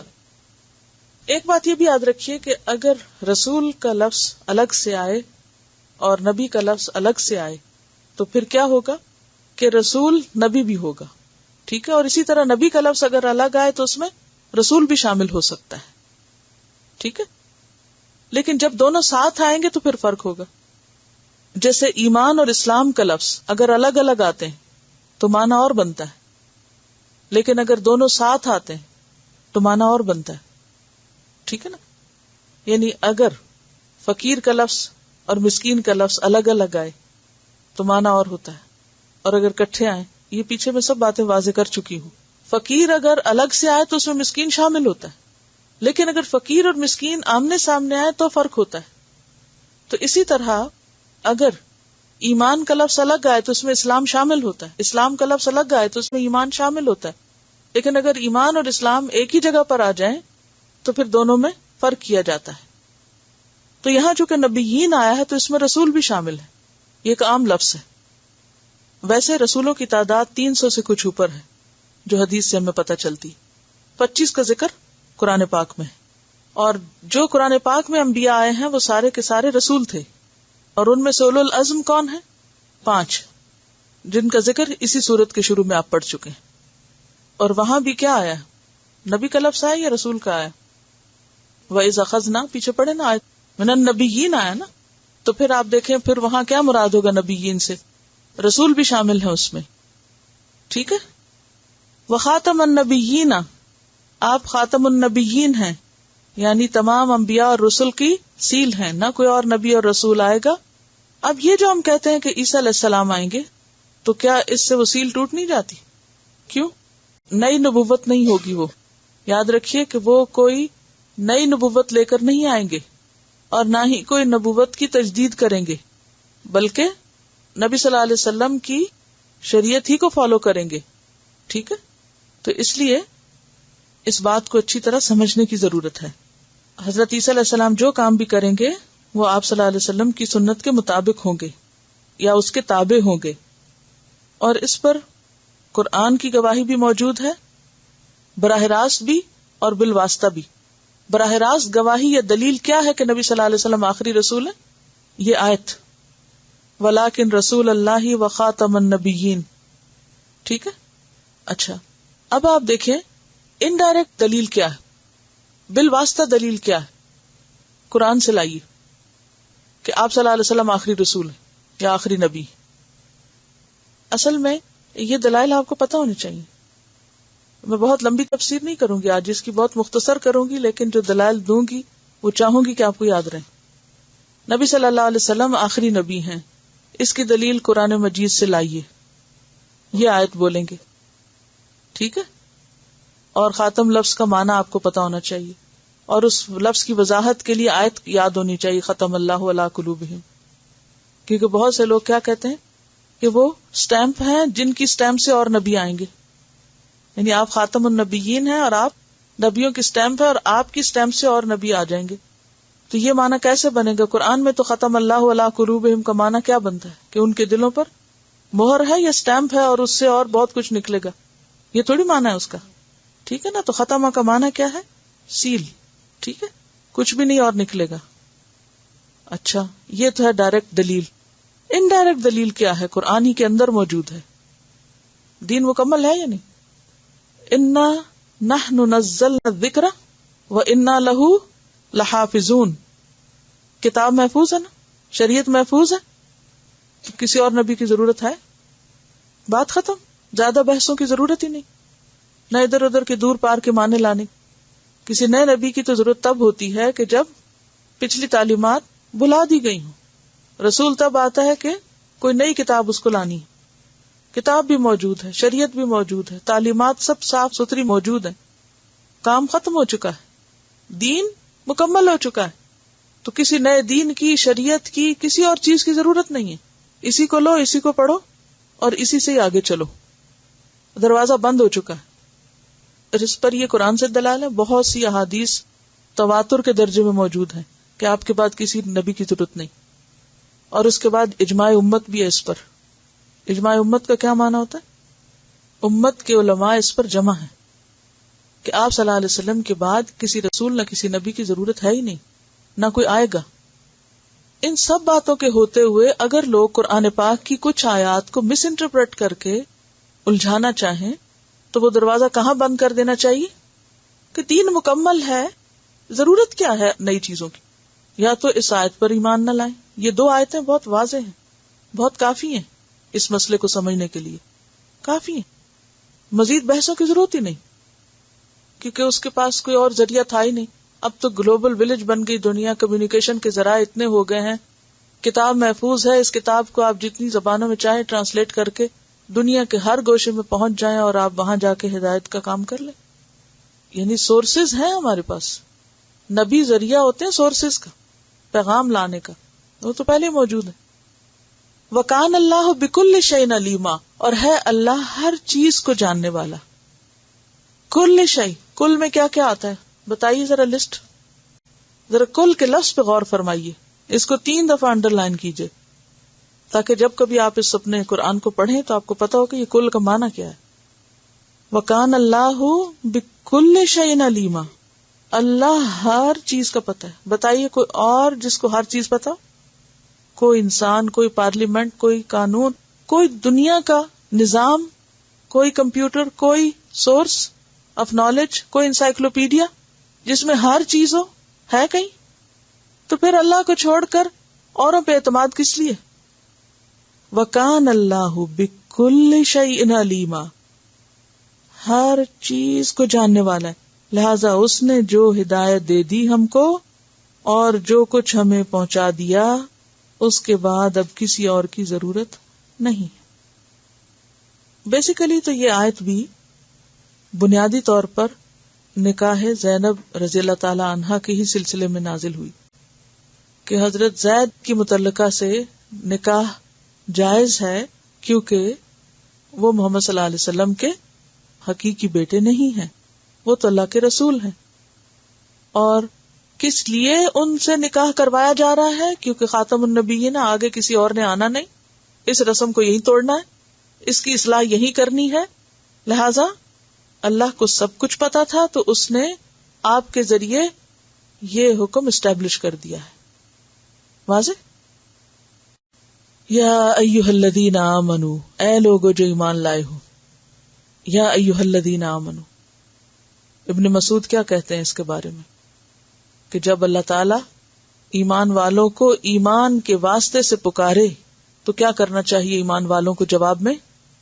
سنی انسنی، غور سے سننا چاہیے تاکہ اگر کوئی کام کرنے کے لیے کہا جا رہا ہے تو کر گزرے، اور اگر کسی چیز سے منع کیا گیا ہے تو اس سے رک جائیں. سمعنا و اطعنا. یا ایھا الذین آمنوا اذکروا اللہ، ذکر کرو اللہ کا، ذکرن کثیرا، ذکر بہت زیادہ. 100 دفعہ، 1000 دفعہ، 1.25 دفعہ.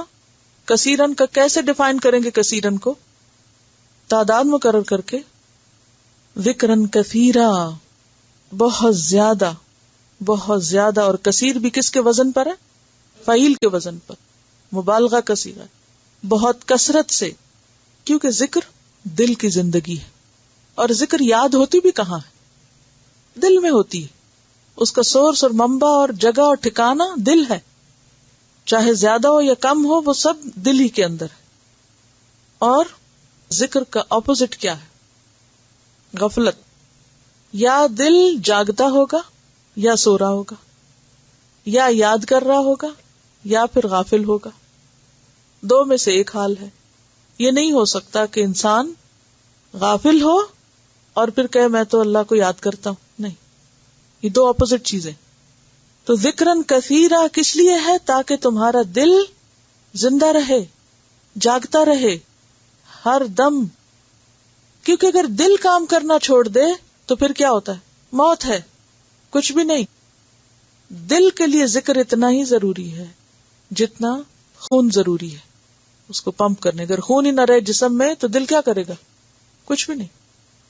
تو اذکر اللہ ذکرن کثیرا. اور اہل ایمان کی صفت بھی کیا بتائی گئی سورۃ الاحزاب میں ہی؟ والذاکرین اللہ کثیرا والذاکرات. مومن عورتیں اور مرد دونوں ہی بہت زیادہ اللہ کا ذکر کرتے ہیں. جیسے سورۃ آل عمران 191 میں آتا ہے الذین یذکرون اللہ قیاما وقعودا وعلی جنوبہم ویتفکرون فی خلق السماوات والارض ربنا ما خلقت ھذا باطلا. تو کثیرن میں کیا ہے؟ قیاما وقعودا وعلی جنوبہم، یعنی ہر حال میں. جیسے حدیث میں بھی آتا ہے نا لا یزال لسانک رطبا من ذکر اللہ، تمہاری زبان ہر لمحے اللہ کے ذکر سے تر رہے. یعنی جب زبان کے پاس فرصت ہو تو اس کو خالی نہ چھوڑو بلکہ ذکر کرتے رہو. اور اسی طرح اتنا ذکر کرو کہ لوگ کہیں مجنون ہے. تو ذکرن کثیرہ کا حکم ہی کس کو کہا جا رہا ہے؟ ایمان والوں کو کہا جا رہا ہے. تو ذکر کس کا حصہ ہے؟ ایمان کا حصہ ہے. اور صرف عام ذکر نہیں، کثرت سے ذکر. وَسَبِّحُوهُ، اور اس کی تسبیح بیان کرو. بکرتم و اصیلا، صبح اور شام. اصیل عصر کے بعد کے وقت کو کہتے ہیں، اور صبح یعنی سورج کے طلوع ہونے کے آس پاس. بکرتن اول صبح جس کو کہتے ہیں، اول صبح یعنی فجر کی نماز سے لے کر آگے جیسے اشراق وغیرہ کا وقت، یہ سارا اس میں آ جاتا ہے. کیونکہ یہ وقت، یہ دو اوقات بکرا اور اصیلا کیا ہیں؟ کون سے اوقات ہیں؟ فرشتوں کی حاضری کے اوقات ہیں، فرشتوں کی تبدیلی کے اوقات ہیں. تو خاص طور پر ان دو اوقات میں تسبیح کا حکم ہے. ویسے تو کسی بھی وقت آپ تسبیح کر سکتے ہیں، لیکن خصوصی طور پر فجر اور عصر کے بعد. وَسَبِّحُوهُ بُكْرَةً وَأَصِيلًا، اور سبحو کا کیا معنی ہے؟ تسبیح کا کیا معنی ہوتا ہے لفظی طور پر؟ ہر نقص اور عیب سے اللہ کو پاک قرار دینا. اللہ سبحانہ تعالیٰ کو ہر نقص اور ہر عیب سے پاک قرار دینا. مثلا اللہ کی ایک صفت ہے السمیع، تو ہم کس طرح اس کی تسبیح کریں گے اس صفت کے لیے کہ اللہ کس سے پاک ہے؟ کس نقص سے پاک ہے؟ کہ کوئی بھی چیز اس سے سننے سے رہ جائے، اس کے سننے میں کوئی کمی نہیں. نقص کس کو کہتے ہیں؟ کمی کو. جیسے آکسیجن کی کمی سے آپ کی کنسنٹریشن میں کمی ہو رہی ہے، اللہ کو ایسا کوئی مسئلہ نہیں. وہ ہر دم سنتا ہے، اس کو نہ نیند آتی ہے، نہ اونگ آتی، نہ کوئی سستی آتی ہے. یہ سب کمزوریاں اور نقص اور عیب کس میں ہیں؟ ہم انسانوں میں ہیں، اللہ میں نہیں ہے کچھ بھی. سبحوہ، اس کی پاکی بیان کرو کہ وہ ہر نقص اور ہر عیب سے پاک ہے. اچھا، اللہ کی صفت ہے علم، العلیم، تو وہ علم کے کسی بھی نقص اور کمی سے پاک ہے. مثلا بکل شیء علیما. اور اسی طرح ساری صفات آپ لے لیجئے، کوئی بھی کسی صفت میں کچھ بھی کمی نہیں، کوئی عیب نہیں. ایسا ہے کوئی اور؟ کوئی بھی نہیں. اصل میں ہم تسبیح کرتے ہیں نا، اور یہ بھی کہتے ہیں کہ اللہ پاک ہے، ہر عیب سے پاک ہے، ہر کمی سے پاک ہے، لیکن یہ نہیں پتا ہوتا کہ کیا کمی، کس بات کی کمی. بس کہے جاتے ہیں کمی سے پاک، عیب سے پاک.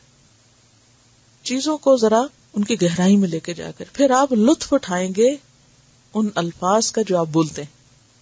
کیونکہ جو گہری باتیں ہوتی ہیں نا، وہ روح پہ جا کے لگتی ہیں، وہ انسان کے اندر سے اٹھتی ہیں اور اندر تک انسان کو ہلا دیتی ہیں، اور صحیح معنوں میں پھر تزکیہ ہوتا ہے. ورنہ تسبیح تو صرف ہونٹوں کی تسبیح ہوتی ہے، ہونٹوں اور زبان کی.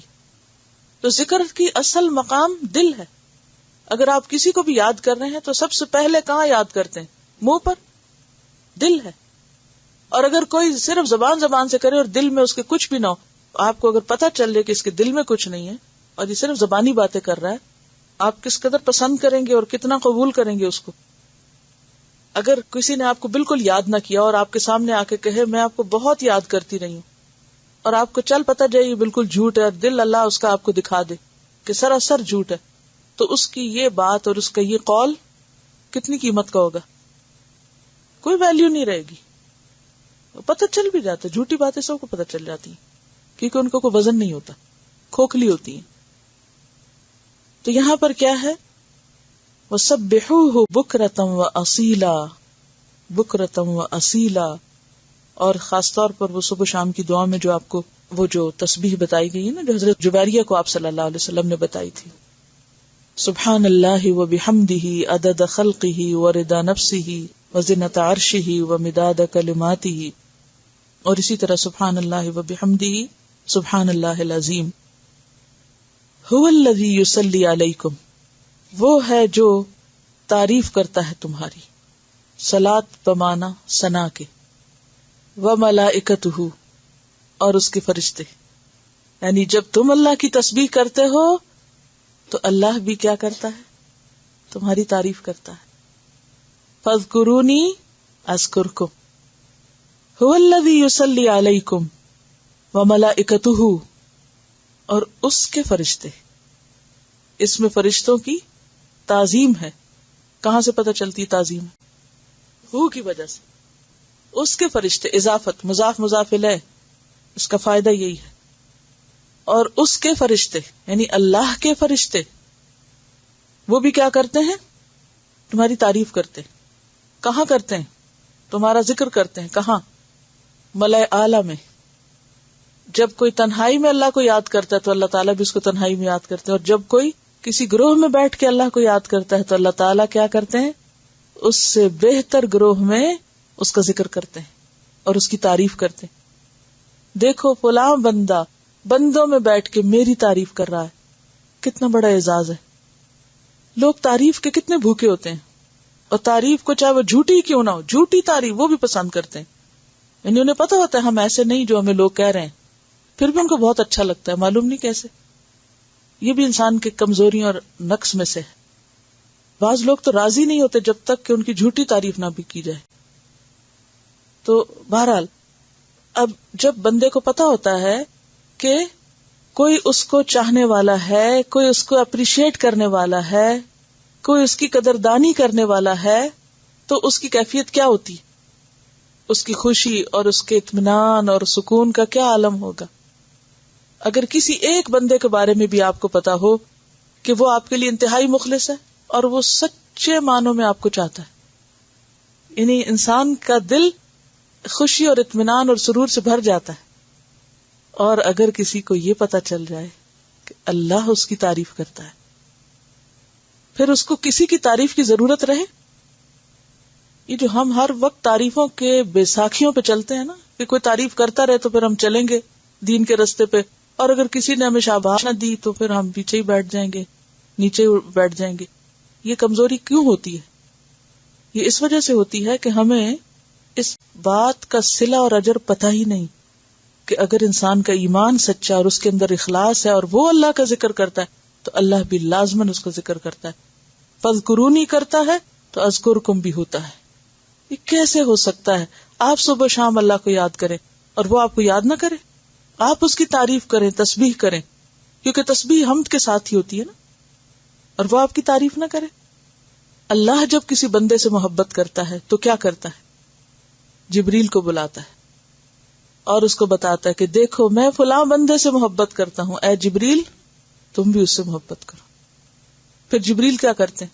آسمان والوں میں ندا دیتے ہیں، اے آسمان والو اللہ فلاں بندے سے محبت کرتا ہے، تم بھی اس سے محبت کرو. پھر وہ محبت زمین پر بھی اتار دی جاتی ہے بندوں کے دلوں میں. لیکن شروع کہاں سے ہوتی؟ آپ لوگوں میں بیٹھ کے اللہ کی تعریف کریں، اللہ کا پیغام پہنچائیں. وہ اتنا آسان کام تھوڑی ہے. اس میں پھر ہمیں ڈر لگتا ہے کوئی سنے گا نہیں، کوئی مانے گا نہیں، لہذا ہم چھوڑ ہی دیتے ہیں. هو الذی یصلی علیکم وملائکتہ. اب بعض لوگوں نے اس کا ترجمہ کیا ہے وہ رحمت فرماتا ہے تم پر اور اس کے فرشتے تم پر درود بھیجتے ہیں. لیکن بات یہ کہ یہاں صلاۃ بمانا حمد کے ہے یا تعریف کے ہے. لیخرجکم، تاکہ وہ نکالے تم کو. یعنی حکمت کیا ہے؟ وہ تمہیں نکالنا چاہتا ہے. کہاں سے؟ من الظلمات الی النور، اندھیروں سے روشنی کی طرف. کس چیز کے اندھیرے؟ کفر کے، جہالت کے. کون سا نور؟ ایمان کا، علم کا. وہ تمہیں اندھیروں سے نکال کر روشنی کی طرف لانا چاہتا ہے. یہ عمل کیسے ہوتا ہے؟ یہ عمل کس طرح ممکن ہوتا ہے؟ انسان اندھیروں سے نکل کر روشنی کی طرف کیسے آتا ہے؟ اللہ ولی الذین آمنوا یخرجہم من الظلمات الی النور.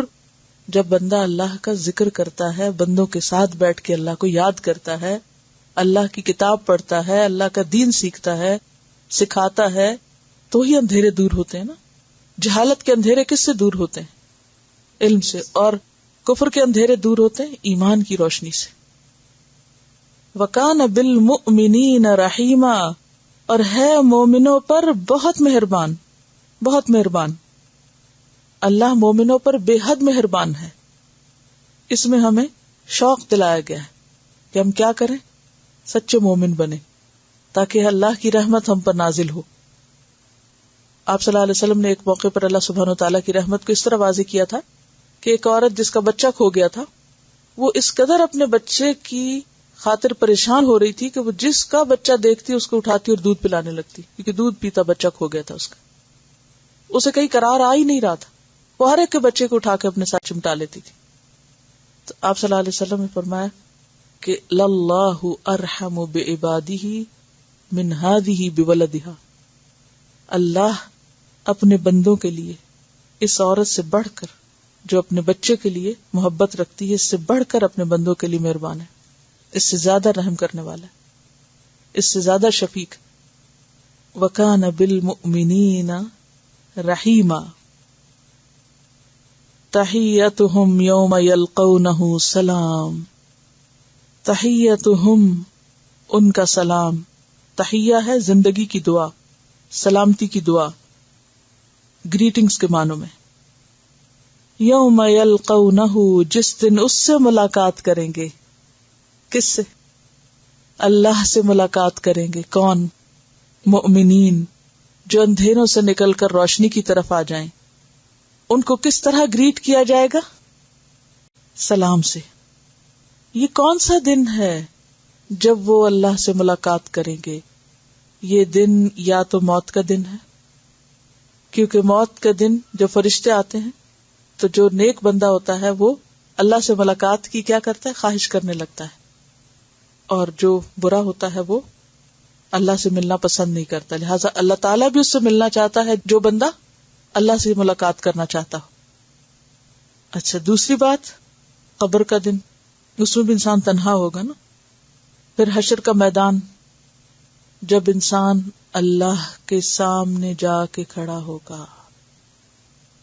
اور پھر جنت میں جب انسان اللہ سے ملاقات کرے گا، اللہ کا دیدار کرے گا، تو سب سے پہلا تحفہ کیا ملے گا؟ سلام.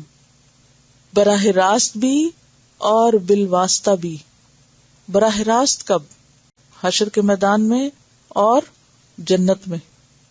اور انڈائریکٹلی کب سلام آتا ہے؟ کس کے ذریعے آتا ہے؟ فرشتوں کے ذریعے. جب روح نکالنے آتے ہیں فرشتے تو کس کا سلام لے کر آتے ہیں؟ کیا کہتے ہیں آ کے؟ فَسَلَامٌ لَكَ مِنْ أَصْحَابِ الْيَمِينِ فَأَمَّا إِنْ كَانَ مِنَ الْمُقَرَّبِينَ فَرَوْحٌ وَرَيْحَانٌ وَجَنَّةُ النَّعِيمِ. اور اسی طرح آپ تھوڑی دیر کے لیے سوچئے کہ آپ حشر کے میدان میں اللہ کے سامنے جانے والے ہیں. اب دو میں سے ایک صورت ہوگی، یا تو سلام کا تحفہ مل جائے گا، جب انسان سو کے اٹھے گا کھڑا ہوگا تو یا تو فرشتے آ کے سلام دے جائیں گے اللہ کا، بے فکر رہو، غم نہ کرو، سب ٹھیک ہے، اور یا پھر کوئی سلام نہیں، مجرم پکڑے جا رہے ہیں. اور پھر جب اللہ تعالیٰ کے حضور پیش ہوں گے تو کسی سے ملاقات کے وقت پہلی چیز کیا ہوتی ہے؟ سلام. تھوڑی دیر کے لیے سوچئے کہ اگر دنیا میں کسی بڑے شخص کی طرف سے آپ کو سلام آئے، کسی دنیاوی بادشاہ کی طرف سے آپ کو سلام آئے، آپ کیسا فیل کرتے ہیں؟ اس نے مجھے سلام بھیجا ہے، وہ جانتا ہے مجھے. کتنا پراؤڈ فیل کرتے ہیں لوگ. کہاں اللہ رب العزت اپنے بندوں کو سلام بھیجے گا. سلام علیکم طبتم فادخلوها خالدین. یہ کتنا بڑا آنر ہے. یہ کب ملے گا؟ کس کو ملے گا؟ یہ ہے وَكَانَ بِالْمُؤْمِنِينَ رَحِيمًا. ایمان والوں کے ساتھ خاص معاملہ کرے گا. اسی لیے جنت کا نام بھی کیا ہے؟ دار السلام، کیونکہ وہاں نہ مرض ہے، نہ موت ہے، نہ بڑھاپا ہے، نہ بھوک ہے، ہر آفت سے سلامتی ہے. والملائکۃ یدخلون علیہم من کل باب سلام علیکم بما صبرتم فنعم عقبی الدار. سورۃ یونس آیت 10 میں آتا ہے دعواہم فیہا سبحانک اللہم وتحیتہم فیہا سلام وآخر دعواہم ان الحمد للہ رب العالمین. تحیتہم یوم یلقونہ سلام. اور جیسے سورۃ یاسین میں آتا ہے سلام قولا من رب الرحیم. یہ سارے سلام کہاں سے آئیں گے؟ قولا من رب الرحیم. یہ معمولی آنر ہے؟ کوئی معمولی اعزاز ہے؟ کائنات کا مالک کسی انسان کو، انسان کی ہستی کیا اس کو سلام بھیجے. دنیا میں اگر آپ کو کسی پرائم منسٹر کی کال آ جائے تو آپ کتنا آنرڈ فیل کریں گے. خوشی کا کیا ٹھکانہ ہوگا کہ فلاں نے مجھے یاد کیا. اب تو کوئی مسئلہ ہی نہیں رہا, اب تو ساری مشکلیں آسان ہو گئی. تو کائنات کا بادشاہ مالک الملک مالک یوم الدین اگر آپ کو سلام بھیج دے تو کون سی مشکل رہے گی. اب تو کوئی مسئلہ ہی نہیں رہا. لیکن اس قابل ہونے کے لیے کوئی محنت کرنی پڑتی ہے نا, کوئی خوبی, کوئی کمال, کوئی چیز تو ہو. تحیتہم یوم یلقونہ سلام وَأَعَدَّ لَهُمْ أَجْرًا كَرِيمًا, اور اس نے ان کے لیے تیار کر رکھا ہے اجر بہت عمدہ, بہترین. دو چیزیں آتی ہیں نا کریم میں, خوبصورتی بھی اور کثرت بھی. اور اجر جو ہے ثواب کے لیے, اس کو اجرت بھی کہتے ہیں. لیکن یاد رکھیے قیامت کے دن کی اجرت معاوضہ نہیں ہوگی. دنیا میں اجرت کیا ہوتی ہے؟ ہمارے کام کا معاوضہ. جنت کی اجرت معاوضہ نہیں ہے, وہ تو پوری زندگی کی کمائی اتنی نہیں آپ کے پاس کہ ایک نعمت جنت کی خرید سکیں. یہ تو اللہ کا خاص فضل ہے, اور یہ بھی اس کا فضل ہے کہ وہ ہماری کوششوں کو اجر سے نواز رہا ہے, اجرن کریما. تو ذکر کا فائدہ پتہ چلا, اور تسبیح کا. اصل میں غفلت جو ہے نا وہ ہمارے لیے ایک بہت بڑی مصیبت ہے. ہم باتوں میں لگ جاتے ہیں, ہم دنیا کی دلچسپی میں اس طرح لگ جاتے ہیں. سب سے بڑا امتحان یہ ہے کہ ہم اس دنیا میں رہتے ہوئے اپنے آپ کو, یعنی سمندر میں رہتے ہوئے بھیگنے نہ دیں. یہ سب سے مشکل کام ہے نا, کہ آپ پانی کے اندر اور پھر نہ بھیگیں. تو کس قدر محتاط ہو کے چلنا ہے. بچوں میں ہیں آپ, شوہر کے ساتھ ہیں آپ, دوستوں میں ہیں آپ, کھا پی رہے ہیں آپ, سو رہے ہیں آپ, جاگ رہے ہیں, لیکن وہ سوئی وہیں اٹکی ہوئی ہے, وہ غائب نہیں دل سے, وہ دل کے ساتھ ہے. کیونکہ انسان جس سے سچی محبت کرتا ہے وہ ہر وقت دل کے اندر ہوتا ہے. والذین آمنوا اشد حبا للہ, اگر اشد حبا للہ ہو تو وہ دل سے کسی وقت محو ہو ہی نہیں سکتا. وہ ہر وقت اندر ایک تھروبنگ سی, اور ایک جیسے دل دھڑکتا رہتا ہے نا, تو اس دل کی دھڑکن کے ساتھ ہی اللہ کی یاد باقی رہتی ہے. تو دل جگانے کی ضرورت ہے, دل نہ مرنے دے. اور کوئی ایسی چیز جو دل کے لیے موت بننے لگے, دل بے حس ہونے لگے, دل بھاری ہونے لگے, دل کو زنگ لگنے لگے, دل میں کسی قسم کی کوئی ایسی کیفیت آنے لگے کہ اللہ کے ذکر میں دل نہ لگے یا قرآن کی مجلس میں دل نہ لگے. کہتے ہیں نا کہ 3 مواقع پہ اپنے دل کا جائزہ لو کہ دل لگتا کہ نہیں, تو فوراً فکر کریں. خطرے کی گھنٹی, کیوں نہیں دل لگ رہا, فوراً علاج سوچیں, فوراً استغفار کریں, کچھ بھی کریں. اور آپ نے دیکھا ہوگا جب 3 چھٹیاں بھی ہو جائیں تو دل ہاتھ سے باہر جانے لگتا ہے, مرنے لگتا ہے. تو حل یہی ہے جو اللہ نے بتا دیا. اور اذکر اللہ ذکرن کثیرا جو ہے, اکیلے بھی اور دوسروں کے ساتھ بیٹھ کے, کسی کے ساتھ بھی آپ بیٹھ کے. بلکہ میں نے آج آپ کے لیے لکھا تھا کہ آپ سے کل کے لیسن پر پوچھوں گی, کیونکہ والذاکرین اللہ کثیرا والذاکرات, اور خاص طور پر جو ازواج مطہرات کو کہا کہ اپنے گھروں میں جو آیات اللہ اور حکمت کی چیزیں ہیں ان کا ذکر کرو. تو وہ تو ہمارے لیے رول ماڈل ہیں. ہم یہ کام کیسے کر سکتے ہیں, اس پر سوچئے. آپ اپنے گھروں میں یہ کام جو ازواج مطہرات کو دیا گیا تھا, ہوم ورک, یہ حقیقت میں ہوم ورک ہے, ہوم کے اندر کرنے والا ہے. آپ کیسے کریں گے, کیا طریقے ہو سکتے ہیں؟ جب تک وہ نہیں کریں گے دل زندہ نہیں رہے گا. ضروری نہیں کہ کہیں بھاگے بھاگے باہر پھریں اور کہیں اور جا کے کریں. گھروں کے اندر ہو سکتا ہے. کیسے ہو سکتا ہے؟ مثلا اپنے بچوں کے ساتھ, اپنے گھر والوں کے ساتھ, اپنے دوستوں کے ساتھ. ضروری نہیں کہ 10-20 لوگوں کو بلائیں, 1 بھی کافی ہے, 2 بھی کافی ہیں, لیکن یہ کام نہ چھوٹنے پائے, قرآن سے تعلق کمزور نہ ہونے پائے, کیونکہ یہ اللہ کا کلام ہے. اس سے بڑھ کر اللہ کا ذکر کیا ہوگا؟ اوقات مقرر کر لیں, جیسے مغرب کے بعد یا عشاء کے بعد یا فجر کے بعد یا کسی بھی نماز کے بعد. اور گھنٹہ بھی ضروری نہیں ہے, جتنا وقت ہو آپ اپنے بچوں کو لے کے بیٹھیں, ان کے ساتھ بیٹھ کے قرآن پڑھیں, سنیں, تلاوت لگا لیں اور وہ سنیں. اگر آپ نہیں ان کو پڑھا سکتے ان کے ساتھ بیٹھ کے ڈسکس کریں. تھوڑی دیر بھی راہیں نکلتی جاتی, رستہ بنتا چلا جاتا ہے. میں اپنے والد کا بتاتی ہوں کہ انہوں نے کیا کیا. ہمارے والد فجر کے بعد سونے نہیں دیتے تھے، کہ سوال ہی پیدا نہیں ہوتا کچھ بھی ہو، سوائے کہ بہت شدید کو بیمار ہو۔ فجر کی نماز کے بعد مسجد سے آتے ہی ہمارے گھر میں درس کھل جاتا تھا، اور درس میں کوئی باہر کا ایک بندہ نہیں ہوتا تھا، ہم خود صرف گھر والے ہوتے تھے۔ تہجد کے بعد میری والدہ پڑھتی تھی، میری پھوپھی پڑھتی تھی۔ فجر کے بعد پہلے تو ہم چھوٹے تھے، لیکن جو ہی بڑے ہوئے تو مسجد میں بھی بھیجتے تھے، لیکن خود بھی ناظرہ پڑھایا، خود روز سبق سنتے تھے، کیا پڑھ کے آیا مجھے سناؤ۔ وہ اس پہ نہیں چھوڑتے تھے کہ ہاں مسجد والوں نے پڑھا دیا تو کافی، خود پڑھاتے تھے، خود روز سنتے تھے۔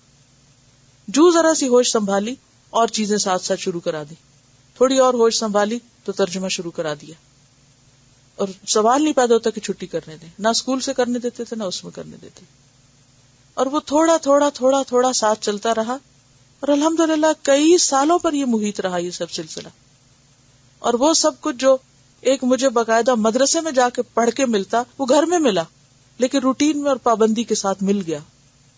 تو بات یہ ہے کہ اگر ہم بھی اپنے بچوں کو صرف اتنی زحمت کر لیں کہ انہوں نے مسجد میں کیا پڑھا ہے، مولوی صاحب سے کیا پڑھا ہے، قاری صاحب سے کیا پڑھا ہے، اسلامی اسکول میں کیا پڑھا ہے، صرف وہ سن لیں، تو کیا یہ اللہ کا ذکر نہیں ہوگا؟ سنتے سنتے اب آپ کو اللہ نے اتنی روشنی دے دی، ایک بات کا مطلب پوچھ لیں، یہ کیا لکھا ہوا ہے، کچھ ان کے ساتھ شیئر کر لیں۔ تو چھوٹے بچوں کے ساتھ بھی آپ کر سکتے ہیں، بڑوں کے ساتھ بھی کر سکتے ہیں۔ اگر روز نہیں بھی کر سکتے تو ہفتے میں دن مقرر کر لیں۔ دیکھیے کہتے ہیں نا کہ گھروں کو قبرستان نہ بناؤ، اس میں سورۃ بقرہ پڑھتے رہو، یہ بالکل ممکن ہے۔ اور اس میں آپ دیکھیں گے سب سے بڑا فائدہ آپ کو یہ ہوگا کہ گھر والوں کے درمیان آپس میں محبت اور پیار بڑھے گا، کیونکہ ایک تو خون کا رشتہ نا، اور ایک پھر جو دین کا رشتہ ساتھ بنتا ہے نا خون کے رشتے کے ساتھ، اس سے جو ذہنی ہم آہنگی ہوتی ہے اور جو محبت بڑھتی ہے، نہ مال و دولت سے بڑھتی ہے، نہ کسی کاروبار سے اور نہ کسی اور چیز سے۔ اور پھر اس میں آپ دیکھیے کہ مردوں کو نہیں کہا گھر میں کرو، عورتوں کو گھر کے کاموں کا ایک بھی حکم نہیں قرآن میں، یہ کرو اور وہ کرو، وہ تو اللہ کو پتا تھا انہوں نے اپنی ضرورت کا سب کرنا ہے۔ اس نے آپ سب کو ازواج مطہرات کی مثال دے کر ہوم ورک دے دیا ہے کہ اپنے گھروں کو مدرسہ بناؤ، گھروں میں تربیت کرو، گھروں میں یہ چراغ جلاؤ، اور ہر کوئی جلا سکتا ہے، اللہ یہ کہ کوئی اکیلا رہتا ہو، اگر کوئی اکیلا بھی رہتا ہے تو وہ ہمسائے کو بلا لے، کسی کو بلا لے یا اس کے پاس چلا جائے، اکٹھے بیٹھ کر، کیونکہ ید اللہ فوق الجماع، جماعت پہ اللہ کا ہاتھ ہے۔ جو اکٹھے بیٹھ کے اللہ کی بات کرنا ہے نا، وہ اکیلے بیٹھ کے سیلف ریڈنگ میں کتاب پڑھ کے یا خود ہی جھول جھال کے صبح تھوڑے بہت ناظرہ پڑھ کے اس سے بات نہیں بنتی۔ یعنی بچوں کو جو کوالٹی ٹائم دینا ہے، اس سے بڑھ کر کوالٹی ٹائم کیا ہو سکتا ہے کہ آپ ان کے ساتھ بیٹھ کر اللہ کی بات کریں۔ اور مشکل یہ نا کہ بہت دن تو کی نہیں، تو اب اکٹھے تو ایک دم نہیں ہاتھ آئیں گے، اس کے لیے محنت کرنی پڑے گی، لیکن اس کے بغیر چارہ ہی کوئی نہیں، نہ فرض پورا ہوتا نہ ذمہ داری۔ کل مجھے کسی نے ایک آرٹیکل بھیجا کہ بش، ایک تو نا جارج بش، ایک ان کے والد جو تھے پہلے ایکس پریزیڈنٹ تھے امریکہ کے، وہ پاکستان گئے جب یہ زلزلہ آیا، تو وہاں پر ابھی وہ 82 ایئرز کے ہیں، تو انہوں نے کچھ پہاڑی علاقوں کو وزٹ کیا جہاں جہاں زلزلہ وغیرہ تھا، تو ان کے ساتھ جو ٹیم تھی وہ انہوں نے کہا کہ ہم تھک جاتے تھے ان کے پیچھے بھاگ بھاگ کے، کیونکہ وہ بڑے بڑے جو تھے اونچ نیچ اور پہاڑی علاقے اس طرح تیز تیز پار کرتے چلے جا رہے تھے کہ ہمیں سانس پھول جاتی اور وہ ہم سے کہیں آگے ہوتے۔ تو ان سے پوچھا کہ بعض میں اخباری نمائندوں نے بعد میں پوچھا کہ بھی کیا وجہ ہے کہ آپ اس عمر میں اتنے ایکٹیو ہیں، اور دوسری بات یہ کہ آپ کی زندگی میں آپ کا بیٹا جو ہے وہ آپ کی طرح پریزیڈنٹ بنا ہے امریکہ کا، تو اس کے پیچھے راز کیا ہے؟ تو انہوں نے کہا کہ 2 چیزیں ہیں جن پہ میں نے پوری زندگی سمجھوتا نہیں کیا، ایک اپنی ایکسرسائز اور دوسرے اپنی فیملی، یعنی سب کچھ کیا ہے، ظاہر وہ خود پریزیڈنٹ تھے تو کتنی ذمہ داریاں ان پہ ہوں گی، میں کتنا بھی مصروف رہا ہوں، 2 چیزوں پہ کبھی کمپرومائز نہیں کیا، ایک ایکسرسائز اور ایک اپنی فیملی۔ اب ظاہر ہے کہ ایک شخص پریزیڈنٹ ہو امریکہ کا، اس کے پاس سارا دن تھوڑی ہوگا وہ بیٹھ کے گپ شپ لگاتا رہے فیملی کے ساتھ۔ فیملی کو اگنور نہ کرنے کا مطلب کیا ہے؟ مطلب یہ کہ کوالٹی ٹائم۔ اور یہ میں اپنے والد کو دیکھتی تھی، اتنی ذمہ داریاں تھیں ان پر، لیکن وہ کوالٹی ٹائم جو صبح ہمیں آدھے گھنٹے کی صورت میں بھی مل گیا اور روز ملا، وہ ہماری زندگی کا سرمایہ بن گیا۔ تو بات یہ ہے کہ جان ہوگی تو جہان ہے، اگر اپنی صحت اچھی ہے تو عبادت ہے، نماز بھی آپ تبھی پڑھ سکتے ہیں، باقی کام بھی جب فزیکلی آپ فٹ ہیں، اور دوسری طرف اگر آپ کو سکون ہے، کیونکہ ربنا ہب لنا من ازواجنا وذریاتنا قرۃ اعین، کیونکہ اگر گھر کا سکون نہ ہو، اولاد کی خوشی نہ ہو، تو انسان دنیا بھر میں کارنامے دکھاتا رہے، اور اگر اپنے بچے اس کو ذلیل کر رہے ہوں تو کوئی خوشی خوشی نہیں لگتی. اور پھر ان سے خوشی پانے کے لیے ان کو دینا پڑتا ہے. جسم کو بھی اپنا حق دینا پڑے گا اور بچوں کو بھی حق دینا پڑے گا. کیوں کہا گیا تمہارا نفس کا بھی تم پہ حق ہے اور تمہاری اولاد کا بھی اور تمہارے شوہر کا بھی؟ تو اس کا یہ نہیں مطلب کہ بچوں کو ٹائم دینے کا کہ آپ سارا دن بیٹھ کے بس انہی کے بیچ میں آپ گپ شپ اور ادھر ادھر کی باتیں فالتو فضول کرتے رہیں. انہیں بھی کام لگائیں، خود بھی کام کریں، اور ایک وقت ایسا رکھیں کہ جس میں اکٹھے بیٹھے، میک شور کہ بیٹھے، چاہے تھوڑا ہو لیکن بیٹھے. اور اگر شروع میں وہ دین کی بات نہیں بھی کرتے بھلے نہ کرے، دنیا کی باتوں سے شروع کر لیں، ان کے مسئلے جانیں، کسی طرح ان کو ساتھ بٹھائیں، قریب کریں، اعتماد بحال کریں. تو انشاءاللہ آپ دیکھیں گے کہ اس تھوڑے میں بھی بہت خیر ہوگی. کیونکہ ہر وہ کام جو اللہ نے اپنے نبی کے لیے چنا، ان کی ازواج کے لیے چنا، وہ کس لیے یہاں قرآن میں بتایا کہ اللہ ہمیں ان کو یہ حکم دے رہا ہے؟ کس لیے بتایا؟ کیونکہ بہت سے لوگ کہتے نہیں یہ تو بس ان کے لیے حکم تھا. کہاں سے آپ کو پتا چلا صرف ان کے لیے حکم تھا؟ کتنی دفعہ ہم یہ بات پڑھ چکے ہیں کہ بہت سے حکم بظاہر خاص ہوتے ہیں، خطاب خاص ہوتا ہے، حکم عام ہوتا ہے. ہم کیوں کہتے ہیں اہدنا الصراط المستقیم صراط الذین انعمت علیہم، کہ ہمیں سیدھا راستہ دکھا ان کا جن پر تو نے انعام کیا. اس میں کیا ازواج مطہرات نہیں آتی؟ اگر وہ ہمارے لیے رول ماڈل نہیں تو پھر کون ہے؟ کس کو آپ اپنے لیے نمونہ بنائیں گے؟ کون سا گھرانہ آپ کے لیے آئیڈیل ہوگا؟ میرا آپ کا تو نہیں ہوگا. نبی صلی اللہ علیہ وسلم کا گھرانہ آئیڈیل ہے ہمارے لیے. وہاں کیا ہوتا تھا، وہ ازواج کیا کرتی تھی، ان کے سارے دن کی روٹین کیا تھی. وہ جو جنت کی سردار ہے اور جن کے لیے اللہ نے اتنا بڑا اعزاز رکھا، امہات المؤمنین، مومنوں کی مائیں جن کو قرار دیا، اگر وہی ہمارے لیے نمونہ نہیں تو پھر کون ہوگا؟ اس سے بڑھ کر بہترین چیز ہمارے سامنے کیا ہوگی کہ ہم بھی کچھ کریں؟ ان کو کیا کہا جا رہا ہے کیا کرو؟ ہم چل کسی اور طرف رہے ہیں، رول ماڈل ہمارے کچھ اور ہیں اور جنت میں ان کے ساتھ رہنا چاہتے ہیں. How come? کیسے پاسبل ہے؟ وہی کچھ کرنا پڑے گا. حضرت عائشہ کی مصروفیات کیا تھی، حضرت ام سلمہ کی کیا تھی؟ میں آپ کو ہوم ورک دے چکی ہوں امہات المومنین پہ.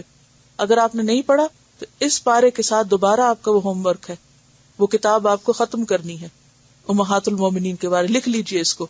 ساری ازواج کی زندگی کیا تھی، انہوں نے کیا کیا، اور ہم اپنے لیے کیا کیا ایکسکیوزز تلاش کرتے رہتے ہیں. تو سب اپنے لیے لکھیں کہ اپنے گھروں میں اللہ کا ذکر کرنے کے طریقے کیا کیا ہو سکتے ہیں. اپنے بچوں کے ساتھ آپ کیا پڑھ سکتے ہیں، کیا سیکھ سکتے ہیں، کیا سکھا سکتے ہیں. بھلے آپ جاب کریں، بھلے آپ کچھ کریں، لیکن آپ کے بچے آپ کی ذمہ داری ہیں، آپ کا فریضہ ہے. دیکھیں ایک چھوٹی سی بات ہے نا، عقل کی بات ہے. کوئی بندہ اگر اپنا خیر خواہ نہیں تو وہ کس کا خیر خواہ ہے؟ جو اپنی اولاد کا خیر خواہ نہیں وہ کس کا سچا ہے؟ کسی کا بھی نہیں. جس نے اپنے ساتھ خیر خواہی نہیں کی، اپنے بچوں کے ساتھ خیر خواہی اس نے نہیں کی، اس نے کس کی خیر خواہی کی؟ وہ کیسا انسان ہے؟ یعنی اگر ہم یہ چاہیں کہ ہم جنت میں جائیں اور ہماری اولاد جہنم میں بے شک جائے تو ہم کو فکر نہیں، ہم صرف ان کی دنیا بنانے کی فکر میں ہوں، ہم کیسے ماں باپ ہیں؟ نہ دین کے لحاظ سے اور نہ دنیا کے لحاظ سے. ہماری جو اخلاص اور سنسیئرٹی ہے وہ ہم سے کیا تقاضا کرتی ہے کہ ہم اپنے ساتھ بھی سچے ہوں اور اپنی اولاد کے ساتھ بھی اور پھر باقی انسانوں کے ساتھ بھی. تلاوت حمدک نشہد ان لا الہ الا انت نستغفرک ونتوب الیک. السلام علیکم ورحمۃ اللہ وبرکاتہ.